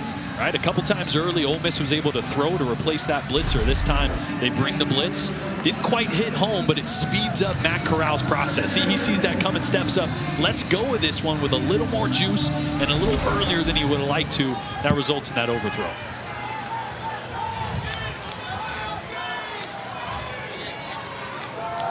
Corral taking his time, comes to Drummond.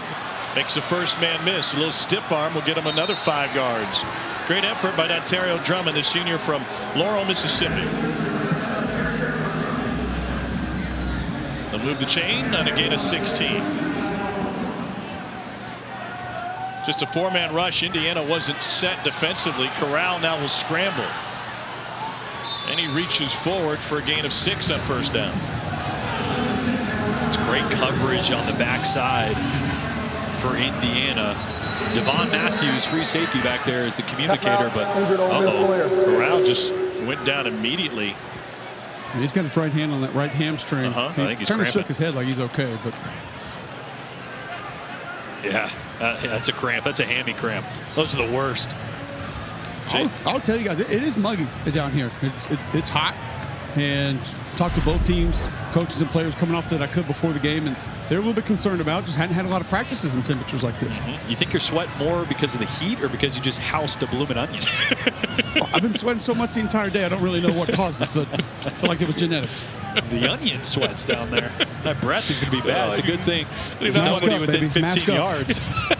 I do not want to sit next to him on the flight. Plumlee getting loose for Ole Miss. You think about what a problem that is, even if Matt Corral's out for one play. John Rice Plumlee, your backup quarterback, has been a wide receiver. Only 5 scholarship receivers available for Lane Kiffin today. So you lose a spot there, and Plumlee has had limited time, and he's cramping up again.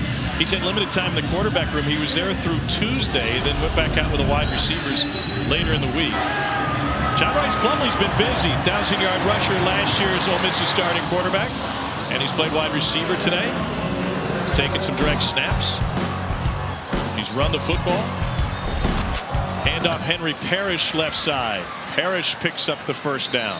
He's lined up at quarterback 3 times, running back 3 times, and wide receiver 16 times today already. Been all over the field. And again, like you mentioned, not a ton of reps at quarterback this week in practice. It's kind of hard to switch gears. Yeah. All of a sudden, you're playing receiver, everything's going fast. Now you got to slow your mind down, right, and be able to process plays that you didn't get a ton of reps at this week in practice. And in the season, just 6 attempts for Plumlee. Hand off this time, and a few yards fought for. You're in an interesting scenario when you're on the Tampa Bay Buccaneers roster in that you were not only a backup quarterback, but scout team, you spent time on the defensive side of the ball. Yeah, late in the season, we had receivers go down. I played offense at receiver. I was like, yeah, get me on the field. I want to play somewhere. It's so hard to play receiver. Then also was playing dime safety all over the place. It's hard to go back and forth, switch your mind back into quarterback mode, but Matt Corral back out there. Corral's got time. Great hold by the O-line. Deep ball. Mingo. Incomplete. tough to throw against this Indiana secondary. That's Jalen Williams, a junior from Memphis. And it was great coverage. They got Big Ten players all over the place. Jalen Williams, second team all Big Ten. And this is a great job of just running stride for stride and locating the football. So he even made a play on the football there. It's Jonathan Mingo. It's a good, talented receiver out there. Great coverage. Pressure up the middle. Corral option keeps it. And we'll see where the mark is. First down, Ole Miss. If I'm Kane Womack, I'm bringing pressure on Corral. I'm making him move. I'm making him make quick, explosive movements, because that's one of those things with a hammy. Once it starts cramping up, the more explosive you are, the more that thing starts to linger and keep acting up. Snoop Connor. Snoop Connor on the streak to the 5. 33-yard run straight ahead for the sophomore out of Hattiesburg, Mississippi.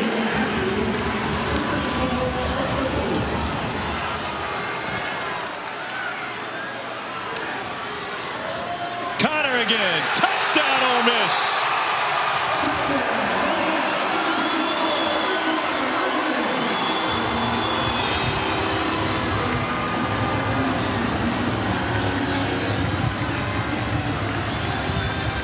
Boy, tempo is a really hard thing. We mentioned the heat. They just made this defensive line run 30, 40 yards, lined up within a few seconds. Nice, easy handoff. But, man, those guys are sucking wind and tired out there. Tempo will do that to you.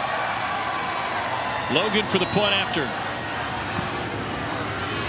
12-play, 87-yard drive. 3 minutes and 33 seconds to answer. Indiana's 3 with 7 for the Reps. Great long run by Snoop Connor, then a short one on the back of tempo with their quarterback cramping up. It was all on the ground for Ole Miss.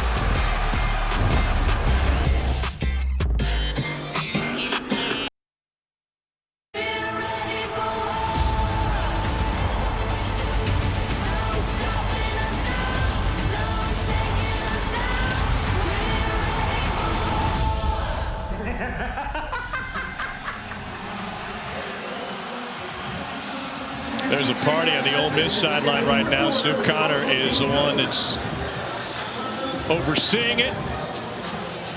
No folding chairs on the Ole Miss sideline.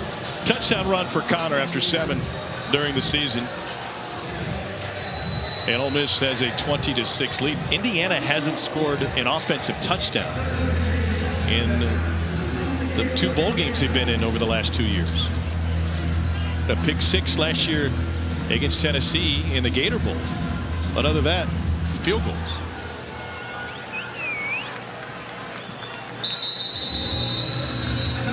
All right, let's talk tight ends here. On any long run, you got to have a good block, let alone 2 good blocks. First one by center Ben Brown on Mike McFadden, just stones the linebacker. Then you're going to see Casey Kelly, who had a touchdown reception earlier in the game from that same position. Bam! Hit the middle linebacker there to spring Connor for the touchdown. You see Casey Kelly kind of redirect on that insert there. It was actually frustrating for me when I went back and studied this Ole Miss offense. You feel like you have their tendency with where that H-back is lined up, and then all of a sudden they break off of it. In that alignment, the first 15 plays against LSU, Kelly came all the way across the line of scrimmage, and then you get one like that where he inserts. Jeff Levy's eyes lit up in our meeting yesterday when you mentioned that to him. Here's Tuttle. And incomplete, still battling arm issues. But Cole said, hey, I'm looking at your H-backs. I don't see any tendencies. Every time I think I do, you go somewhere different. And Levy's like, that's the idea. He kind of smirked. He's like, yeah, well, that's what we do in self-scout. That's what makes it so tough. That H-back, you will go into a game and say, hey, if he is on this hip of the tackle, it is an inserter to zone, or he's releasing out, and you'll feel like you have it. And then sometimes a team like Ole Miss will switch that up even mid-game, and it'll result in a big play. That one was on target to Fillier. And he picks up 9 before being thrown down. Walk us through what Jack Tuttle's going through right now with his arm. Yeah, I was just going to say, sometimes when you get a shoulder injury, it can almost feel like a nerve thing, like a dead arm in a way. And so some of these short throws, it looks like he's feeling like he has to throw it really hard. Because sometimes when you don't have the feeling you're used to, you feel like you got to rip the ball every time. That leads to some of the inaccuracies we saw before the half. But right now, for Jack Tuttle, hasn't been in this situation very much. You look at the scoreboard, 20-6. You got 8 minutes left in the third quarter. There's a lot of time. You don't need to press. Just protect the football right now, get the run game going, and continue to be efficient on those short passes. 15 of 29 for 106. Second career start.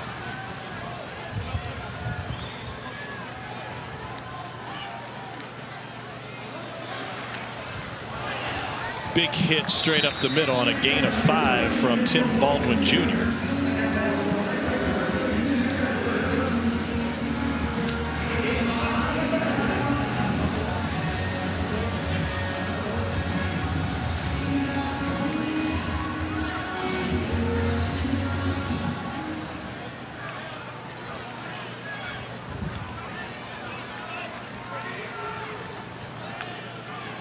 On 2nd and 5, out to Fillier. Tried to lead him, and Fillier puts it upfield and lost the football. Recovered by Ole Miss. Jalen Jordan finds it on the turf, and the Rebels have another takeaway. Recovery by Ole Miss. That's a critical mistake. Whop Fillier, who's been really the best player on offense all day for Indiana. Looks like he's trying to get the stiff arm here and just loses complete control of the ball. I'm not sure if Tylen Knight got a hand in there. Oh yeah, Tylen Knight came in with that right arm ripping through a guy that played running back as well, so he knows ball security. He knows those vulnerable positions, and that was a great play. Indiana was tied for 4th in the country in turnover margin at +10. -2 today, and obviously when your offense turns it over, that's a bad thing, but it also has had their offense limited because almost a third of their points come after their defense takes the ball away, whether that's short fields or not. Corral trying to add to the lead, goes to the flat, and a gain of only 1 for Chase Rogers. A dangerous time right now for Indiana. 2-score game right now. As the clock starts to tick in the third quarter, you got to have a stop here. Your offense is struggling. Draw. Corral able to sneak forward for 3 after DeMarcus Elliott turned him around. At this point, you start to count how many drives do we have left in a game. Right, if you're Indiana, you're maybe thinking we got 4 left, 4 or 5, depending on how things go. Ole Miss does go fast. On 3rd down, Corral throwing past the sticks incomplete. We've seen Lane Kiffin go away from his analytics that he's so heavy on during the course of the season. And he told us yesterday, he said, I'm not sure how that's going to fit into this game plan, but here's how it normally looks. Lane Kiffin on 3rd and long says, you know what, we're going to run it. 3rd and short, let's put it in the air because we're always in 4-down territory past the 30-yard line. And so that's our 4th down past the 40 sometimes. We're going to go for that. That has led to Ole Miss playing the analytics game, but he said yesterday, he goes, we're missing 80% of our offensive production. Timeout. I don't know how that's going to work. I may play it more conservatively in this game. 30-second timeout. It's a feel thing, but again, you want to be careful saying, I feel like we should do this, I should do that, because the analytics are built to take the emotion out of it. It is a script. It says if you're up by this much or down by this much and it's 4th and whatever, you go for it or you kick. And Kane Womack, the IU defensive coordinator, absolutely loves it. In fact, when he gets to South Al as their head coach, he and his offensive coordinator, Major Applewhite, he said, we've already had discussions. That's what we're going to do offensively. He can be an analytical defensive coordinator, too. Very much so. And that was the first time I've talked to a D coordinator, and he says, we're an analytical team, too. Right? We see a bunch of offenses. I said, where does that come to fruition? He said, really on 3rd down. You got a team that's good on 3rd down. I'm going to be a little bit less pressure oriented on 1st and 2nd because I know I'm going to have to bring it on 3rd down. If a team struggles on 3rd down, I'm going to pressure more on 1st and 2nd. Because Ole Miss will go for it so much on 4th, we've seen more pressures from Indiana on 1st and 2nd down. Yeah, and they did that against Ohio State in that thriller in Columbus earlier this season, too. They brought a lot of pressure on 2nd down, and they got home often. And that's just been the difference. They really haven't gotten home enough today against Matt Corral in this offense. 47-yard punt. 6 41 to go in the third quarter. It's Ole Miss by a pair of touchdowns.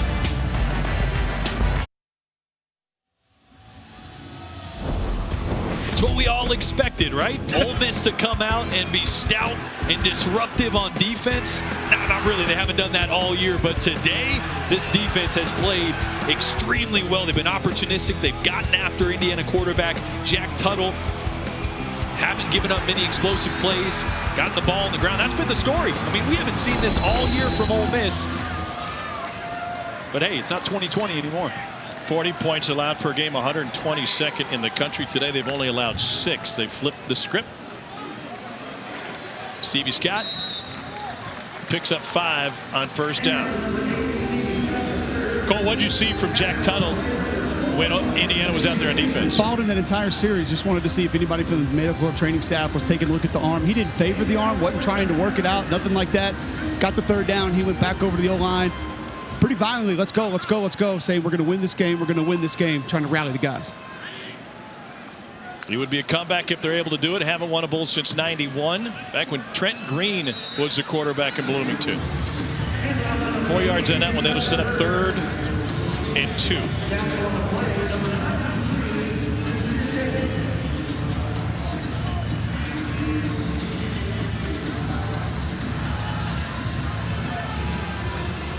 Indiana getting in their heavy set here. 2 tight ends in the game.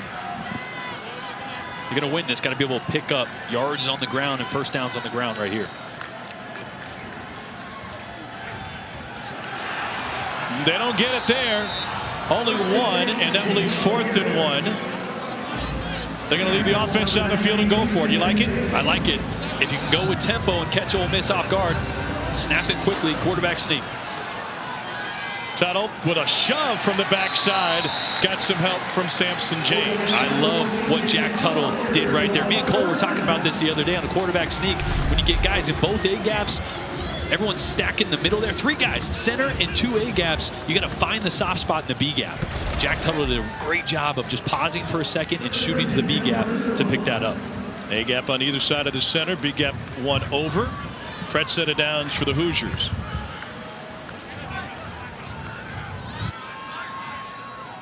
They put Haggard back in at left tackle as Jones comes off the field. Fillier in the orbit. Pump to him. Looking deep. Check back down to number 1. Best receiver for Indiana. And he's taken down after a gain of 9. Lost his helmet. Fillier have to come off the field for a play. Indiana number 1 player, helmet came off. It's a new Indiana Bowl record for receptions for Rob Fillier. It's his 12th of the game. And a great job by Tuttle there. Remember, I mentioned you look up the scoreboard, you think you got to make play after play after play. Good job being patient, not taking a shot when it's not there, and getting it to your playmaker with green grass. Fillier had 9 catches in the first half, 4th most in college football this season. A shove for a first down. And guys, Indiana trying to win its first bowl since the Copper back in 1991. It's their 5th bowl against the SEC, starting with the Peach in 1988. The 91 Copper Bowl was a key point for Indiana in their football history. Looked like they were building.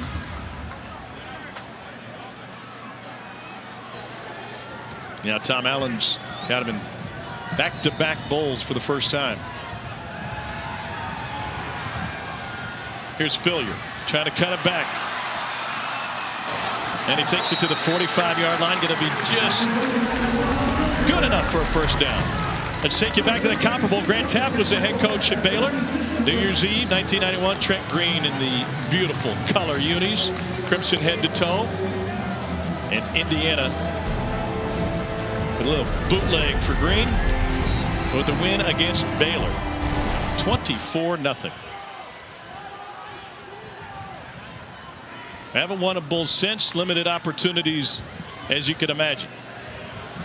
Tuttle steps up, scrambles, gets hit and goes down. Multiple left tackles in this game. Cole, what have you seen? We don't often see a substitution in the middle of a drive, Tom, but you saw Caleb Jones come back out, went straight over to the trash can. Looked like he was about to vomit, did not. Now he's on the bench getting oxygen, put a cold towel around his neck. So heat obviously affecting him here in this game. He's not the only one. Tyler Knight just left his lunch on the 30-yard line. Defensive back for Ole Miss. Indiana left with a 2nd and 2. James bottled up, thrown for a loss. He goes backwards for 3. Let's just hope we don't see that blooming onion somewhere on the field. Cole, you doing okay down there? Good to go. Okay. No sprints for you, sir. So one of the reasons maybe they're jumping tackles in and out, obviously we mentioned Caleb Jones, his size. Some limitations, being able to bend it with a speed rusher off the edge, and you bring in Luke Haggard, a little thinner, a little faster, and he's working on number 13, Sam Williams, right now on a 3rd and long passing situation. Williams is going to be coming fast off the edge. They love to run rub routes out of this formation with the trips on the left. Look at you, Romo. Yeah, let's see. Setting it up to Fillier with the screen. It's going to be a hair short. Yeah, it's going to be yards short. Let's see if they go tempo here, back to that quarterback sneak. They're thinking about it.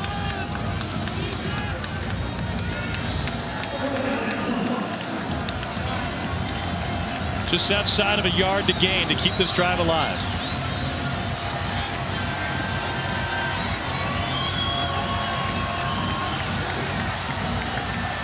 Out of the shotgun now.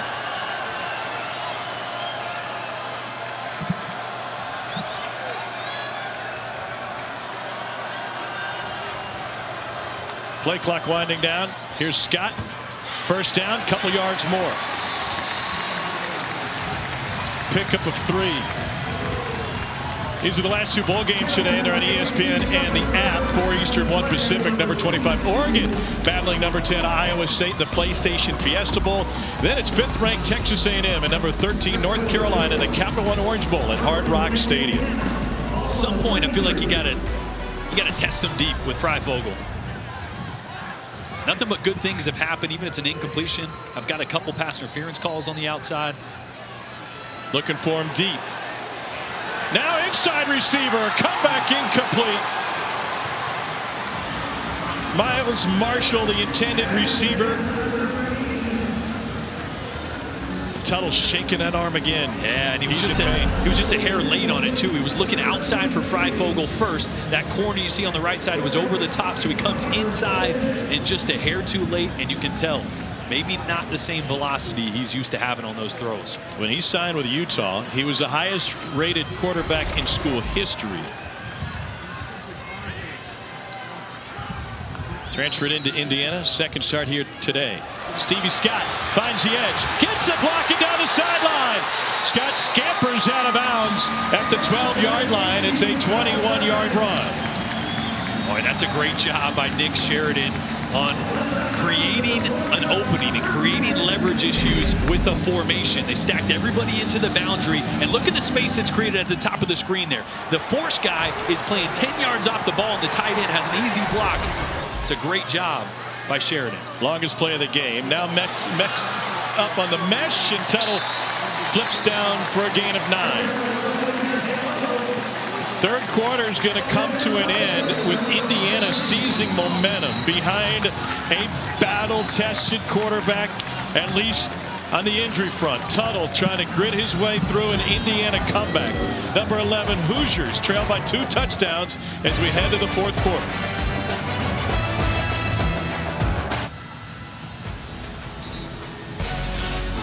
Thriller here as we head to the 4th quarter at the Outback Bowl.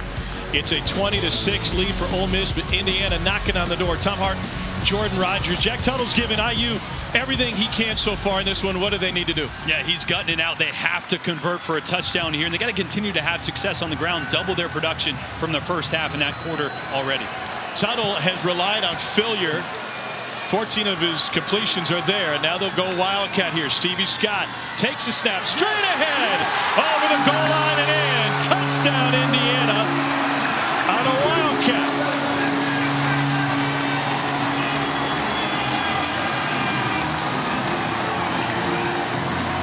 IU was a victim of a Tennessee comeback in their bowl game last year, and now they're trying to turn the tables at Ole Miss.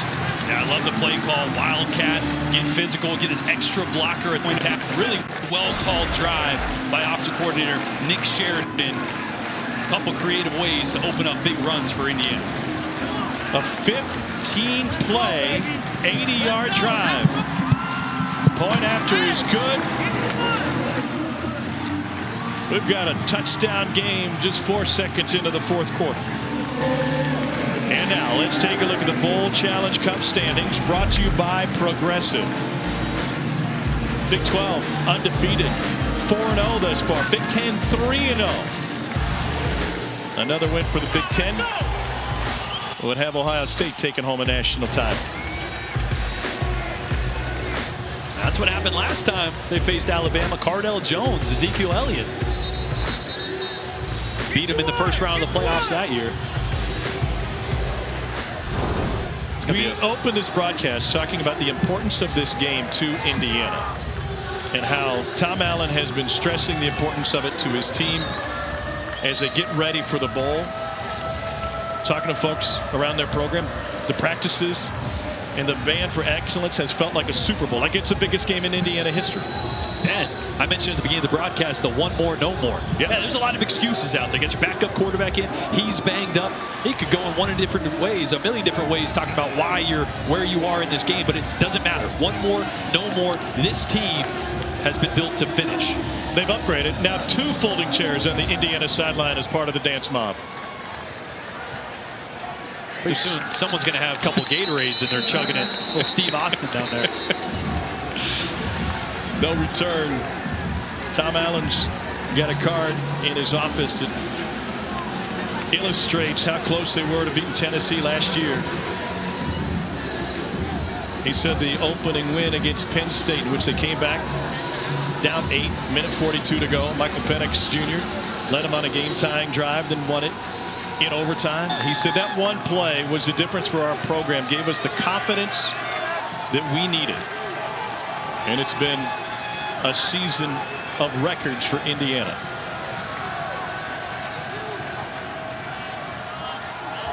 Wide toss that time.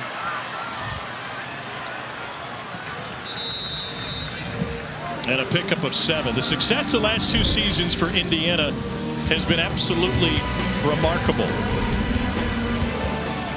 Big part of it has been the defense. Consecutive winning seasons, first time since the 90s, as they push it on the ground and pick up a first down. And Ole Miss with a fresh set of downs. They're going to try and keep it to tempo.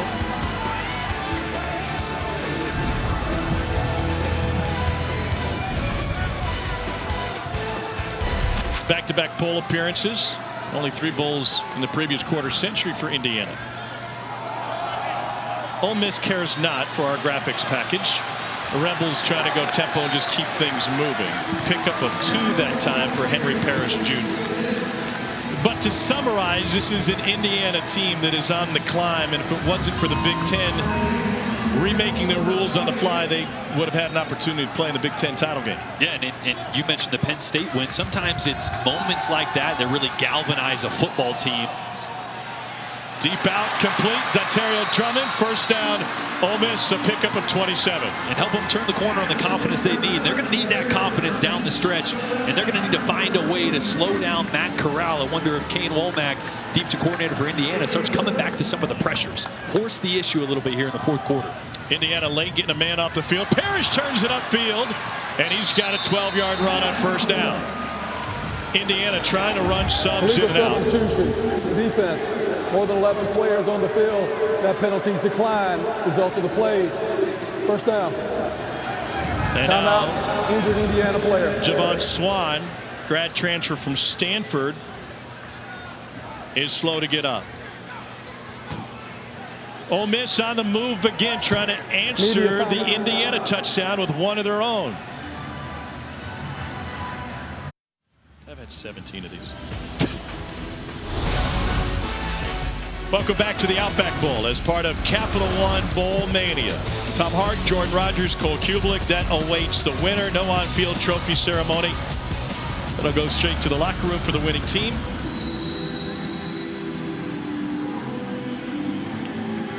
Ole Miss trying to reestablish itself after the Indiana touchdown. Matt Corral wasting no time moving the Rebels down the field.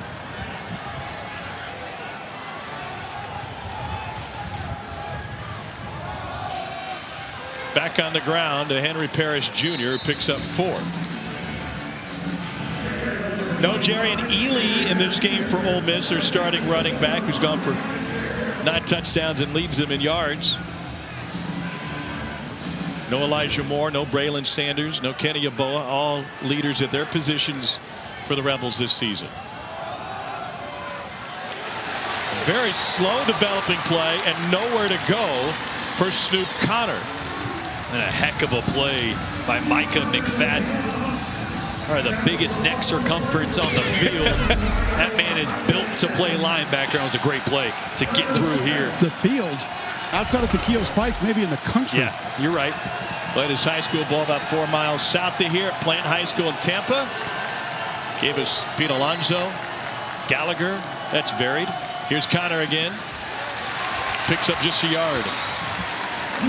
So I followed up with McFadden and asked him, I said, what are you doing in that neck machine? He's like, I thought 345s on there, 3 plates. That's it. Just 135 pounds. A lot of people can't bench that. He's in there doing neck exercises with it. I don't think I could bench that right now. Tom, where are you at? No chance. 3rd team All-America, 1st team All-Conference. Had a pick in the Gator Bowl last year. He was so excited to get back home to Tampa. Here's a 37-yard attempt for Logan. He's already made from 26 and 24. Strong leg, but goes wide. And Indiana holds Ole Miss after an impressive drive to that point.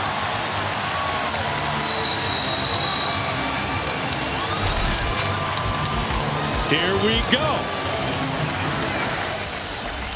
Ole Miss misses the opportunity. Early in the 4th quarter, it's the Hoosiers in their dream season down just a touchdown.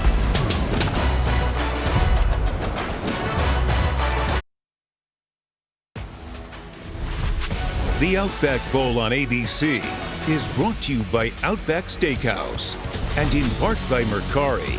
Buy and sell almost anything from home with Mercari, your marketplace.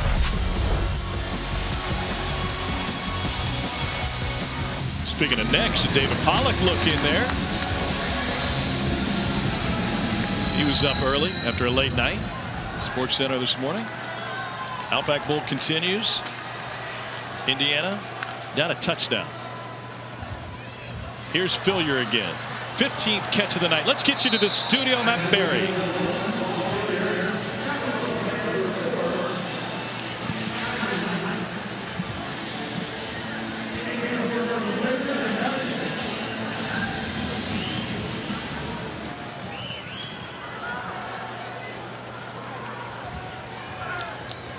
All right, Matt, thanks.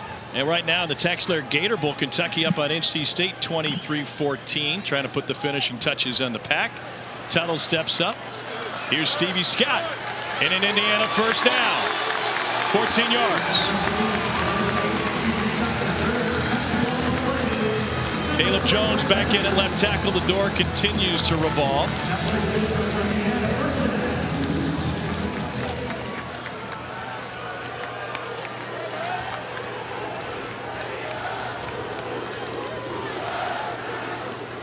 Scott can't escape the grip of Sam Williams. Picks up a yard and a half.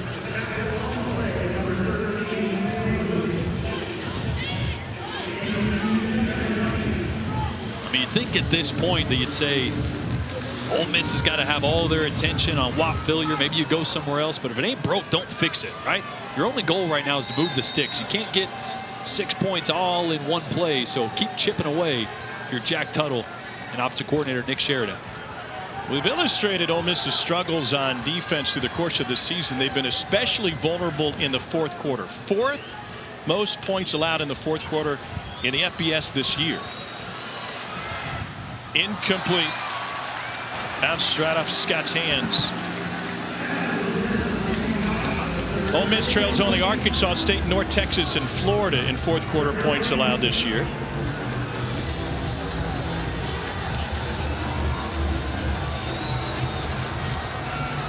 Third long here. Sam Williams, number 13, rushing on the edge against Caleb Jones, the big tackle. They put a tight end there probably to help.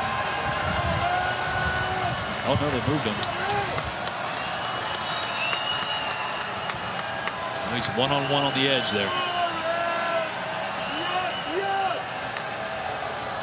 Williams laid off the ball. Tuttle has the pocket. Caught! First down, Indiana. Miles Marshall climbs the ladder for an 18-yard gain.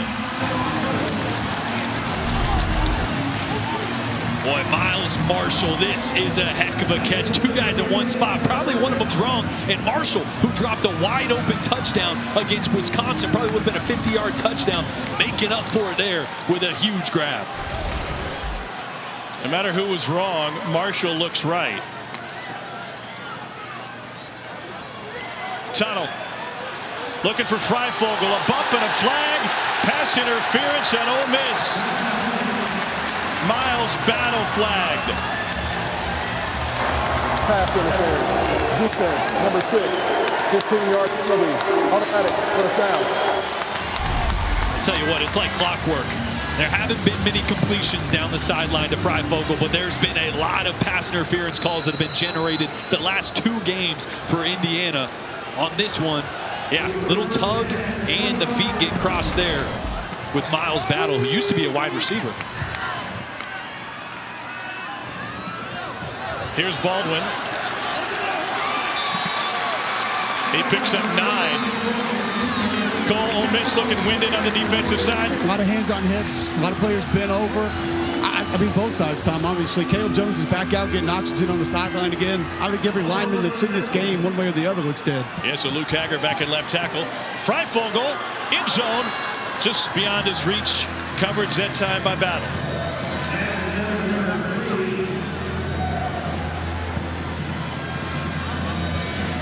Huge third down for Indiana. Fillier, number 1, has 15 catches in the game. He comes into the slot on the near side. So formation that they've run to the top here to the left, stack everybody to the boundary. They need 1 for the first down. Scott hit in the backfield. And they whistle his forward progress stopped.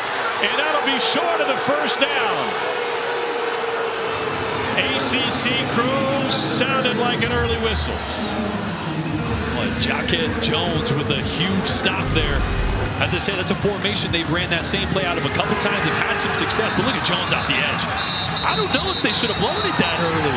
Tuttle got in there and he started moving almost right away.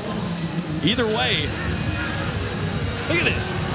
Hurt shoulder, throwing his right shoulder, the one that's been hurting him all game in there. And loss of 1. It'll leave 4th and 2. They'll throw an extra tackle on the right side, and Ole Miss didn't like the look. Pardon me, Indiana didn't. Indiana. And the Hoosiers will use a timeout. Media timeout. To set up a 4th and 2. Tell you what, last few times in short yardage, Ole Miss has really jammed everything up on the inside. Indiana started the game with a boot play fake. Yep. Jack Tuttle got on the edge. Look, he's not a dual threat guy, but he's athletic enough to get him on the edge, leak a tight end out or somebody in the flats to give him a 2-way go. I know the easy thing would be say, let's just hand it off. But last couple times, they haven't got a ton of push in the interior. I wonder if you think, let's get our quarterback on the edge with 2-way go. We've mentioned all the guys that Ole Miss is missing on the offensive end. On the defensive end, Lakia Henry is not playing in this game. So Momo Sonogo has taken over at Mike linebacker. Cole, what's the key for Ole Miss here? Not just on the 4th and 2, but if they get it the remainder of the drive. Well, I think it's penetration, finding a way to disrupt, especially that running game, like you mentioned. And the protection's been pretty good for the majority of the game outside of 13, Sam Williams. But for me, 93 Sincere David has been the guy that has penetrated and disrupted the most on the interior of this Ole Miss defensive line. And I don't think he's even going to be out there on this play. DJ Durkin hustles back to the sideline, got his defense set. Watch for a quick snap here. Tuttle runs up to the line. They need 2. Fillier's in the backfield. Play action. Flag on the play. Fillier has the first down. We've got multiple flags down.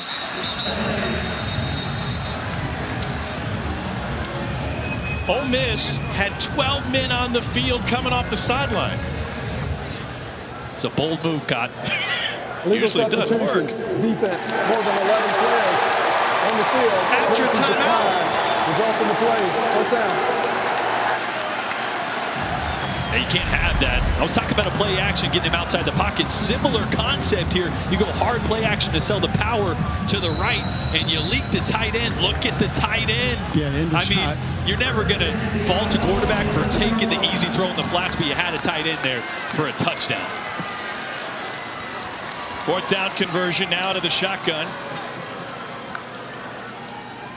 Scott hit first by Reese. Keeps grinding for 4.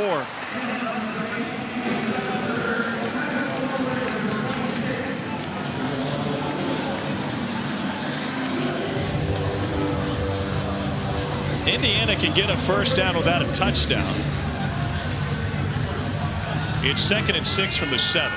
Going to start Walt Fillier in the backfield here. Let's see if they motion him out. Fillier was 16 catches on the day. Flag. Movement. False start. Number 76. Offense. 5-yard penalty. Still 2nd down. Matthew Bedford, sophomore from Cordova, Tennessee. And they bring him out and put Caleb Jones, who's been at left tackle all game, at right tackle. That's not easy to switch sides that frequently during the game. And one of the reasons he didn't make the switch like Matthew Bedford did for a left-handed quarterback was so that it felt more comfortable with him always having been at left. Same motion for Fillier. Now he cuts back on 2nd and 11. Scott to the 5. Ball got popped out. I think Indiana's mad they blew the whistle early again. That is 2 really quick whistles. The quick whistle and the short one where Tuttle started pushing his running back. And that's a really quick whistle there, too. Especially in this day and age with the running back carrying the ball. You almost expect to see that when a quarterback is in the grass where there's pressure in the backfield. This is a different scenario. You got a 2-time all-conference running back in the Big Ten. He's used to the contact.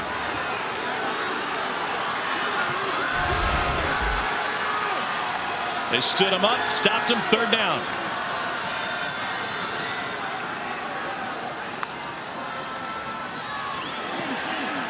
Scott, little low and late, but a flag. Hendershot wide open in the end zone. Didn't see him. In fact, the flag came right over Hendershot's shoulder.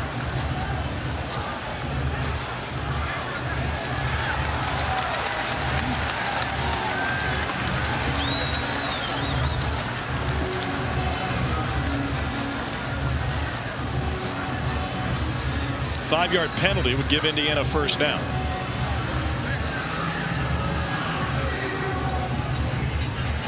We're going to show you in a second here, but the 4th and 2, even though there was a conversion, Jack Tuttle missed a tight end wide open. Defense, number 46. Passing beyond the line of scrimmage. Automatic first down. Half the distance to the goal. And on this play right here, they get the call, but watch Hendershot. Nobody there.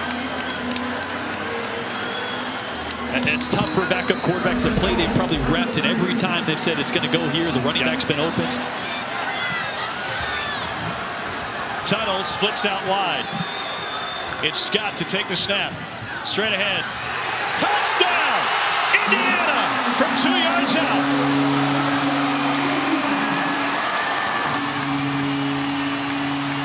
Second touchdown of the game for Stevie Scott.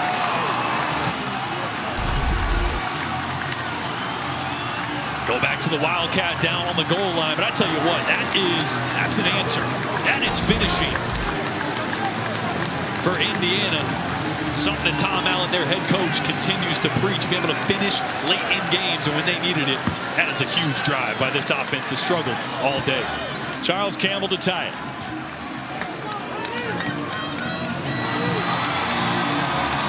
Just inside the upright. 5:58 to go in the 4th quarter. We got a flag after the kick. Stevie Scott's 2nd rushing touchdown set the stage. After the play, sportsmanlike conduct, number 73, Indiana. The 5-yard penalty will be enforced on the kickoff. That is number. The extra point is good. Tim Weaver just gifted Ole Miss some field position late in this game. First ever meeting between the Rebels and the Hoosiers has turned into a classic. Number 11, Indiana, has fought back to tie this. Jack Tunnell and Stevie Scott for the Hoosiers. Back to Tampa in a moment.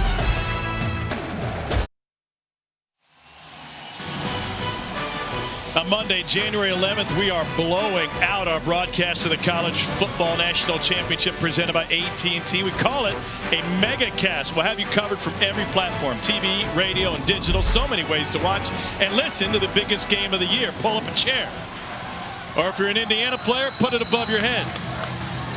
It's like an ECW match down here. Waiting for a kendo stick and barbed wire.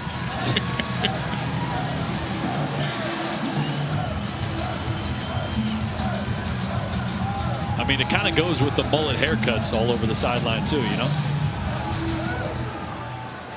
After the penalty of good field position, Dennis Jackson will take this one on the run at the 15. Jackson trying to find the edge. And he gets spun down at the 37-yard line.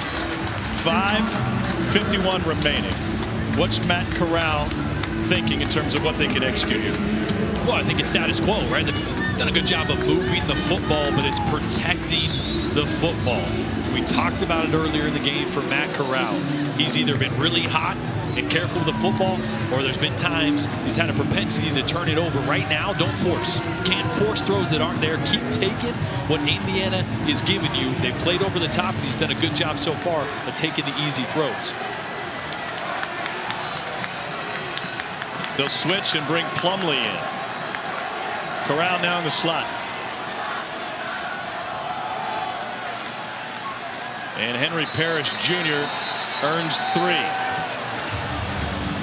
The interesting thing to take note of for Ole Miss is how they use tempo, right? Traditional offense right now, you'd love to milk some of that clock, but Ole Miss doesn't do well slowing things down. Their offense needs to go and break speed all the time. Plumlee the catch.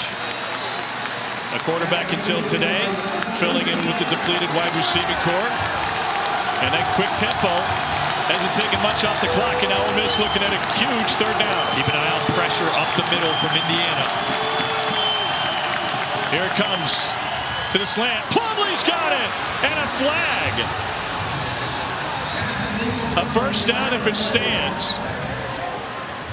Jeff Levy said the biggest thing they worked on with John Rice Plumlee was catching in traffic. Defense, number 3. That is so hard, Tom. That is so hard for someone who has never done it. He didn't do it in high school. He hasn't done it here. He hasn't done it until this week. He is a quarterback. That is a great route and a great catch. Someone that expected to be their starter this year hasn't been a focal piece of this offense, is coming up huge today for Ole Miss. He has elite speed. Corral looking for him again. Here he is! John Rice Plumlee up the numbers to the outside, and he takes it to the 5. 45-yard catch and run.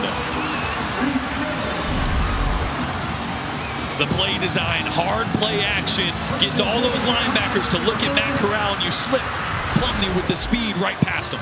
What a matchup. Parrish bottled up after a pickup of 2.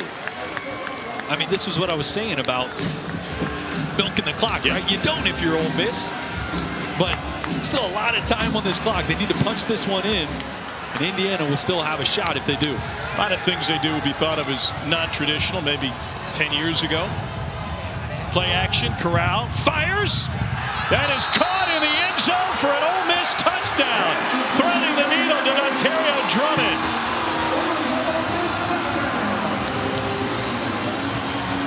Matt Corral was a shortstop growing up in high school. That was a Fernando Tatis-like fastball. Yeah. Threaded the needle there into tight coverage. Ontario Drummond.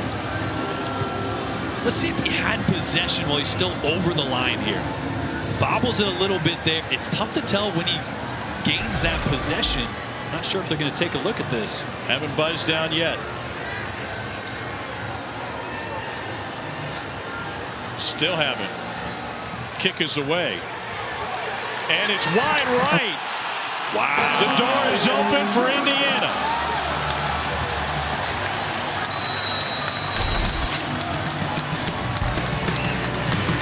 This is a great throw in tight coverage from Matt Corral. A little bit of juggling there at the line of scrimmage.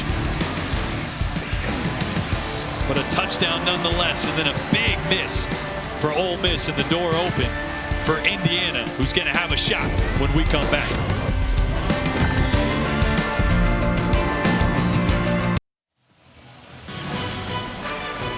The national championship game presented by AT&T, Alabama and Ohio State, next Monday at 8 Eastern, 5 Pacific. And we'll have you covered from every platform you can imagine, TV, radio, and digital.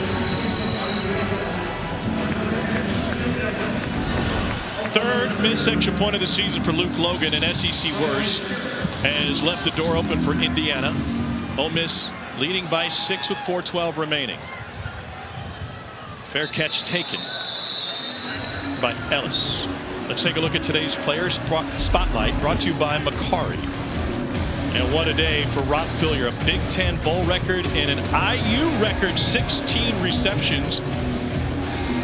Haven't been chunk plays, and probably took about 10 off the board on the one play where he ran backwards as well, but it's helped move the sticks, and it's got Jack Tuttle in his second start of his career comfortable, and they've moved the ball through the air just enough. He's going to need a few more, though. We haven't seen those rub routes, the crossing routes, at all so far this game. Something Indiana has done a lot this season. Tie into last year, a missed extra point for Indiana cost them the Gator Bowl in a Tennessee comeback. Here's Stevie Scott. Scott, straight up the middle. Stevie Scott from upstate New York. He's a Syracuse guy who wears number 8. It reminds us of the great Floyd Little. 4 + 4 is 8. The legendary number 44 passed away yesterday at age 78. Scott recruited to Indiana by Mike Hart, who's from the same area. All-time leading rusher in Michigan history, the running backs coach here at IU. And that touchdown that he had on the last drive put him in elite company with Antoine Randall and Anthony Thompson, the third player in Indiana history with double-digit rushing touchdowns.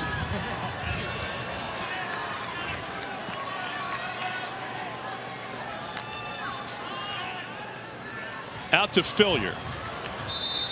Nowhere to go. There's not a ton of room there into the boundary. Got to think at some point there's going to be a shot down the sideline of Freifogel with, what is it, 2 pass interferences I think he's drawn this game on those.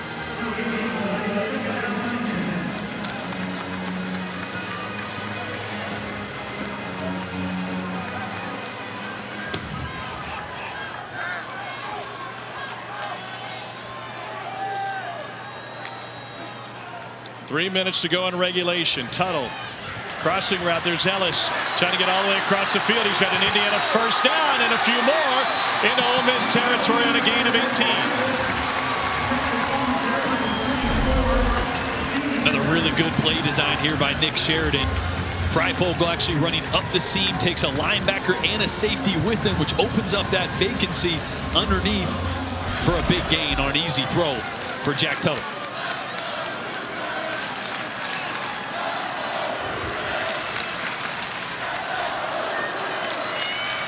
Ellis straight ahead.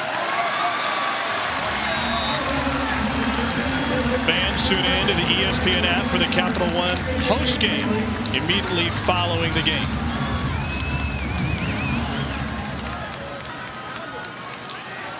They throw Marshall on the left side. Tuttle hands it off again. David Ellis picks up 3.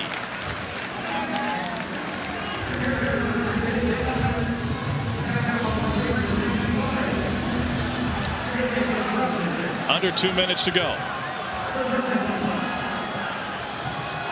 3rd and short. Quarterback sneak here. Tuttle finds space.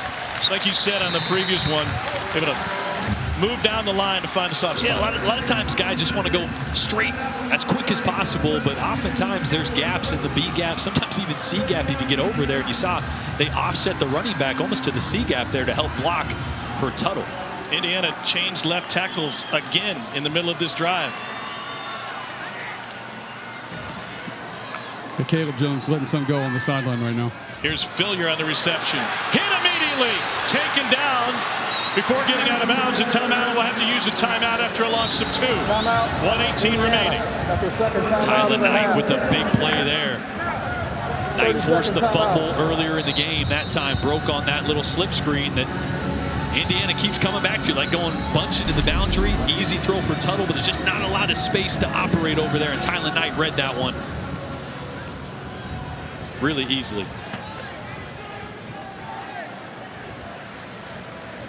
Indiana has used the timeout, and at the same time, there's an injured Ole Miss player, Quentin Bivens. So Bivens being tended to. Indiana will have a 2nd and 12. Can't make it to the playoff in Miami? Join us virtually for the College Football Playoff All Access Experience, featuring exclusive content and the chance to win prizes. Register today at collegefootballplayoff.com/all-access. Maybe one of the prizes would be sharing a bloomin' onion with Cole. I don't think Cole's going to share. You won't get much. Fair point. Yeah, it's probably gone, honestly. I'll give you the coconut shrimp, though. All right. 2nd and 12 now. Where does IU go?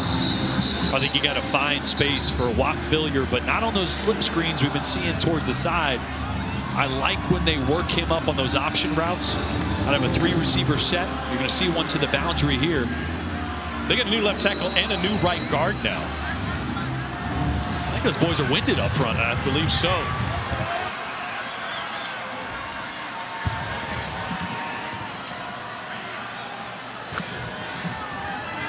Pressure coming.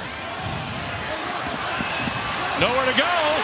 Can't afford to take a sack, and that's what happens to Jack Tuttle. It's a loss of 6.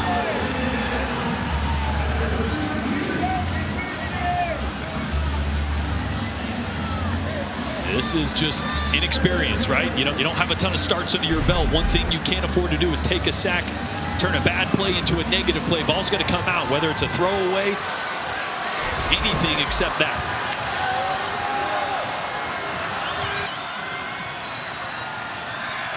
Third and St. Pete now for Indiana. Don't need it all here, right? Pick up half.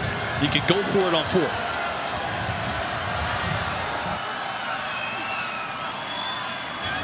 Tuttle, pocket collapses, lets it go.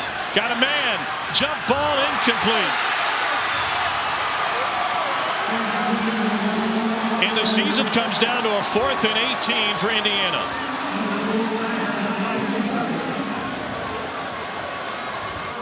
One intended for Watt Fillier. Been the target for Jack Tuttle all day.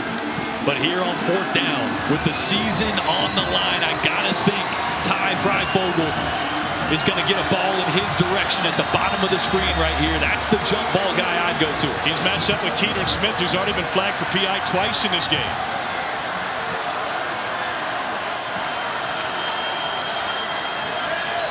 Timeout called by Allen. He wanted it, didn't get it.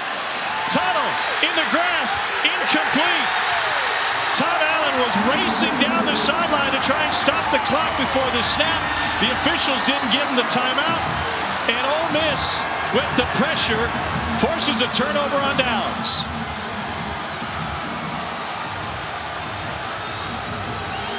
Flag on Fillier, who was right behind the line judge, who did not grant the timeout.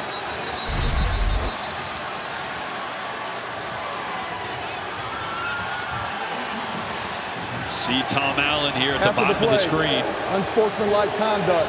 Number 1, Indiana. 15-yard penalty. The 1st down, Ole Miss.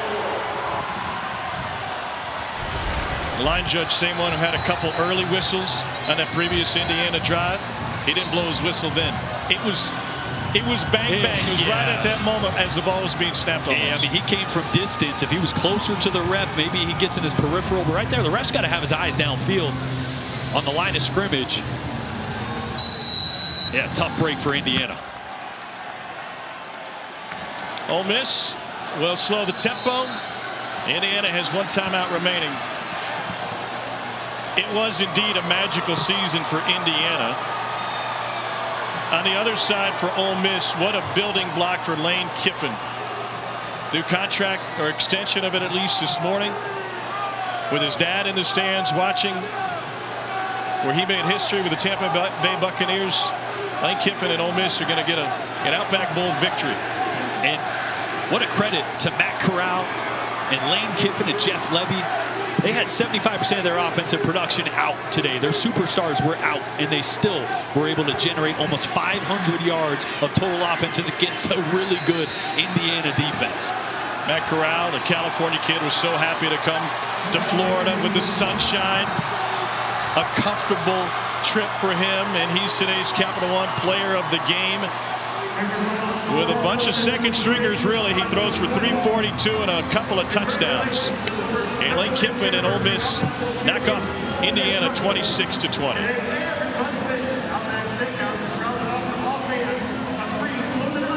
Let's take another look at the fourth down for Indiana. Trying to extend by with Tom Allen begging for a timeout. Yeah, it was 94. Quentin Bivens here with just an effort pass rush. Just kept pushing.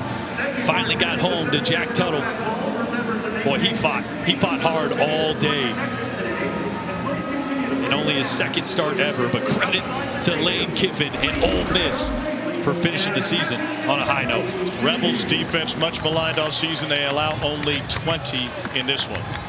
Oregon and Iowa State currently playing on ESPN, the PlayStation Fiesta Bowl. What a way to ring in the new year for Lane Kiffin and his buddy Matt Corral. For Jordan Rogers and Cole Kublik, I'm Tom Hart. So long from Raymond James Stadium in Tampa, Florida. Our final score, the Ole Miss Rebels go to 5-5 on the season with a 26-20 victory over Indiana as your Hoosiers fall for just the second time in a 6-2 year. Capital One postgame show coming up next on the ESPN app. Have a fantastic January 2nd, everybody. Capital One. We will be right back after this message. Whoa, Susan. Oh, I'm looking for coupon codes. Well, Capital One Shopping instantly searches for available coupon codes and automatically applies them. It's called shopping smart, not hard. But I don't have a Capital One card. You should get one, but you don't need it for this. Just download Capital One Shopping to your computer. It's free. Ooh, save me some cheddar. So, when's the party? I love fondue. Really? I never joke about hot cheese, Susan. Me neither. Capital One Shopping. It's kind of genius. What's in your world? Tom Hart, Jordan Rogers, Cole Kublik, our Capital One Player of the Game. Quarterback Matt Corral. He was special all day with all of his weapons out. No Jerry Ely, no Elijah Moore, no Kenny Yeboah, and still finding ways to get guys the ball downfield in chunk plays. He extended some plays with his legs and did a great job of protecting the football. Even in moments like this, where Indiana was all over him, to hit big plays downfield time and time again. And how about John Rice Plumlee, the quarterback? Came up huge as well as a late addition weapon for Matt Corral. Final drive of the day for Ole Miss before the victory formation. Matt Corral, Capital One Player of the Game. For Jordan Rogers, Cole Kublik, our sensational producer, Tom Schofield, and everybody back in Charlotte. Tom Hart saying so long from Raymond James Stadium in Tampa, Florida. Our final score, Ole Miss 26, Indiana 20. Thanks for watching the Capital One postgame.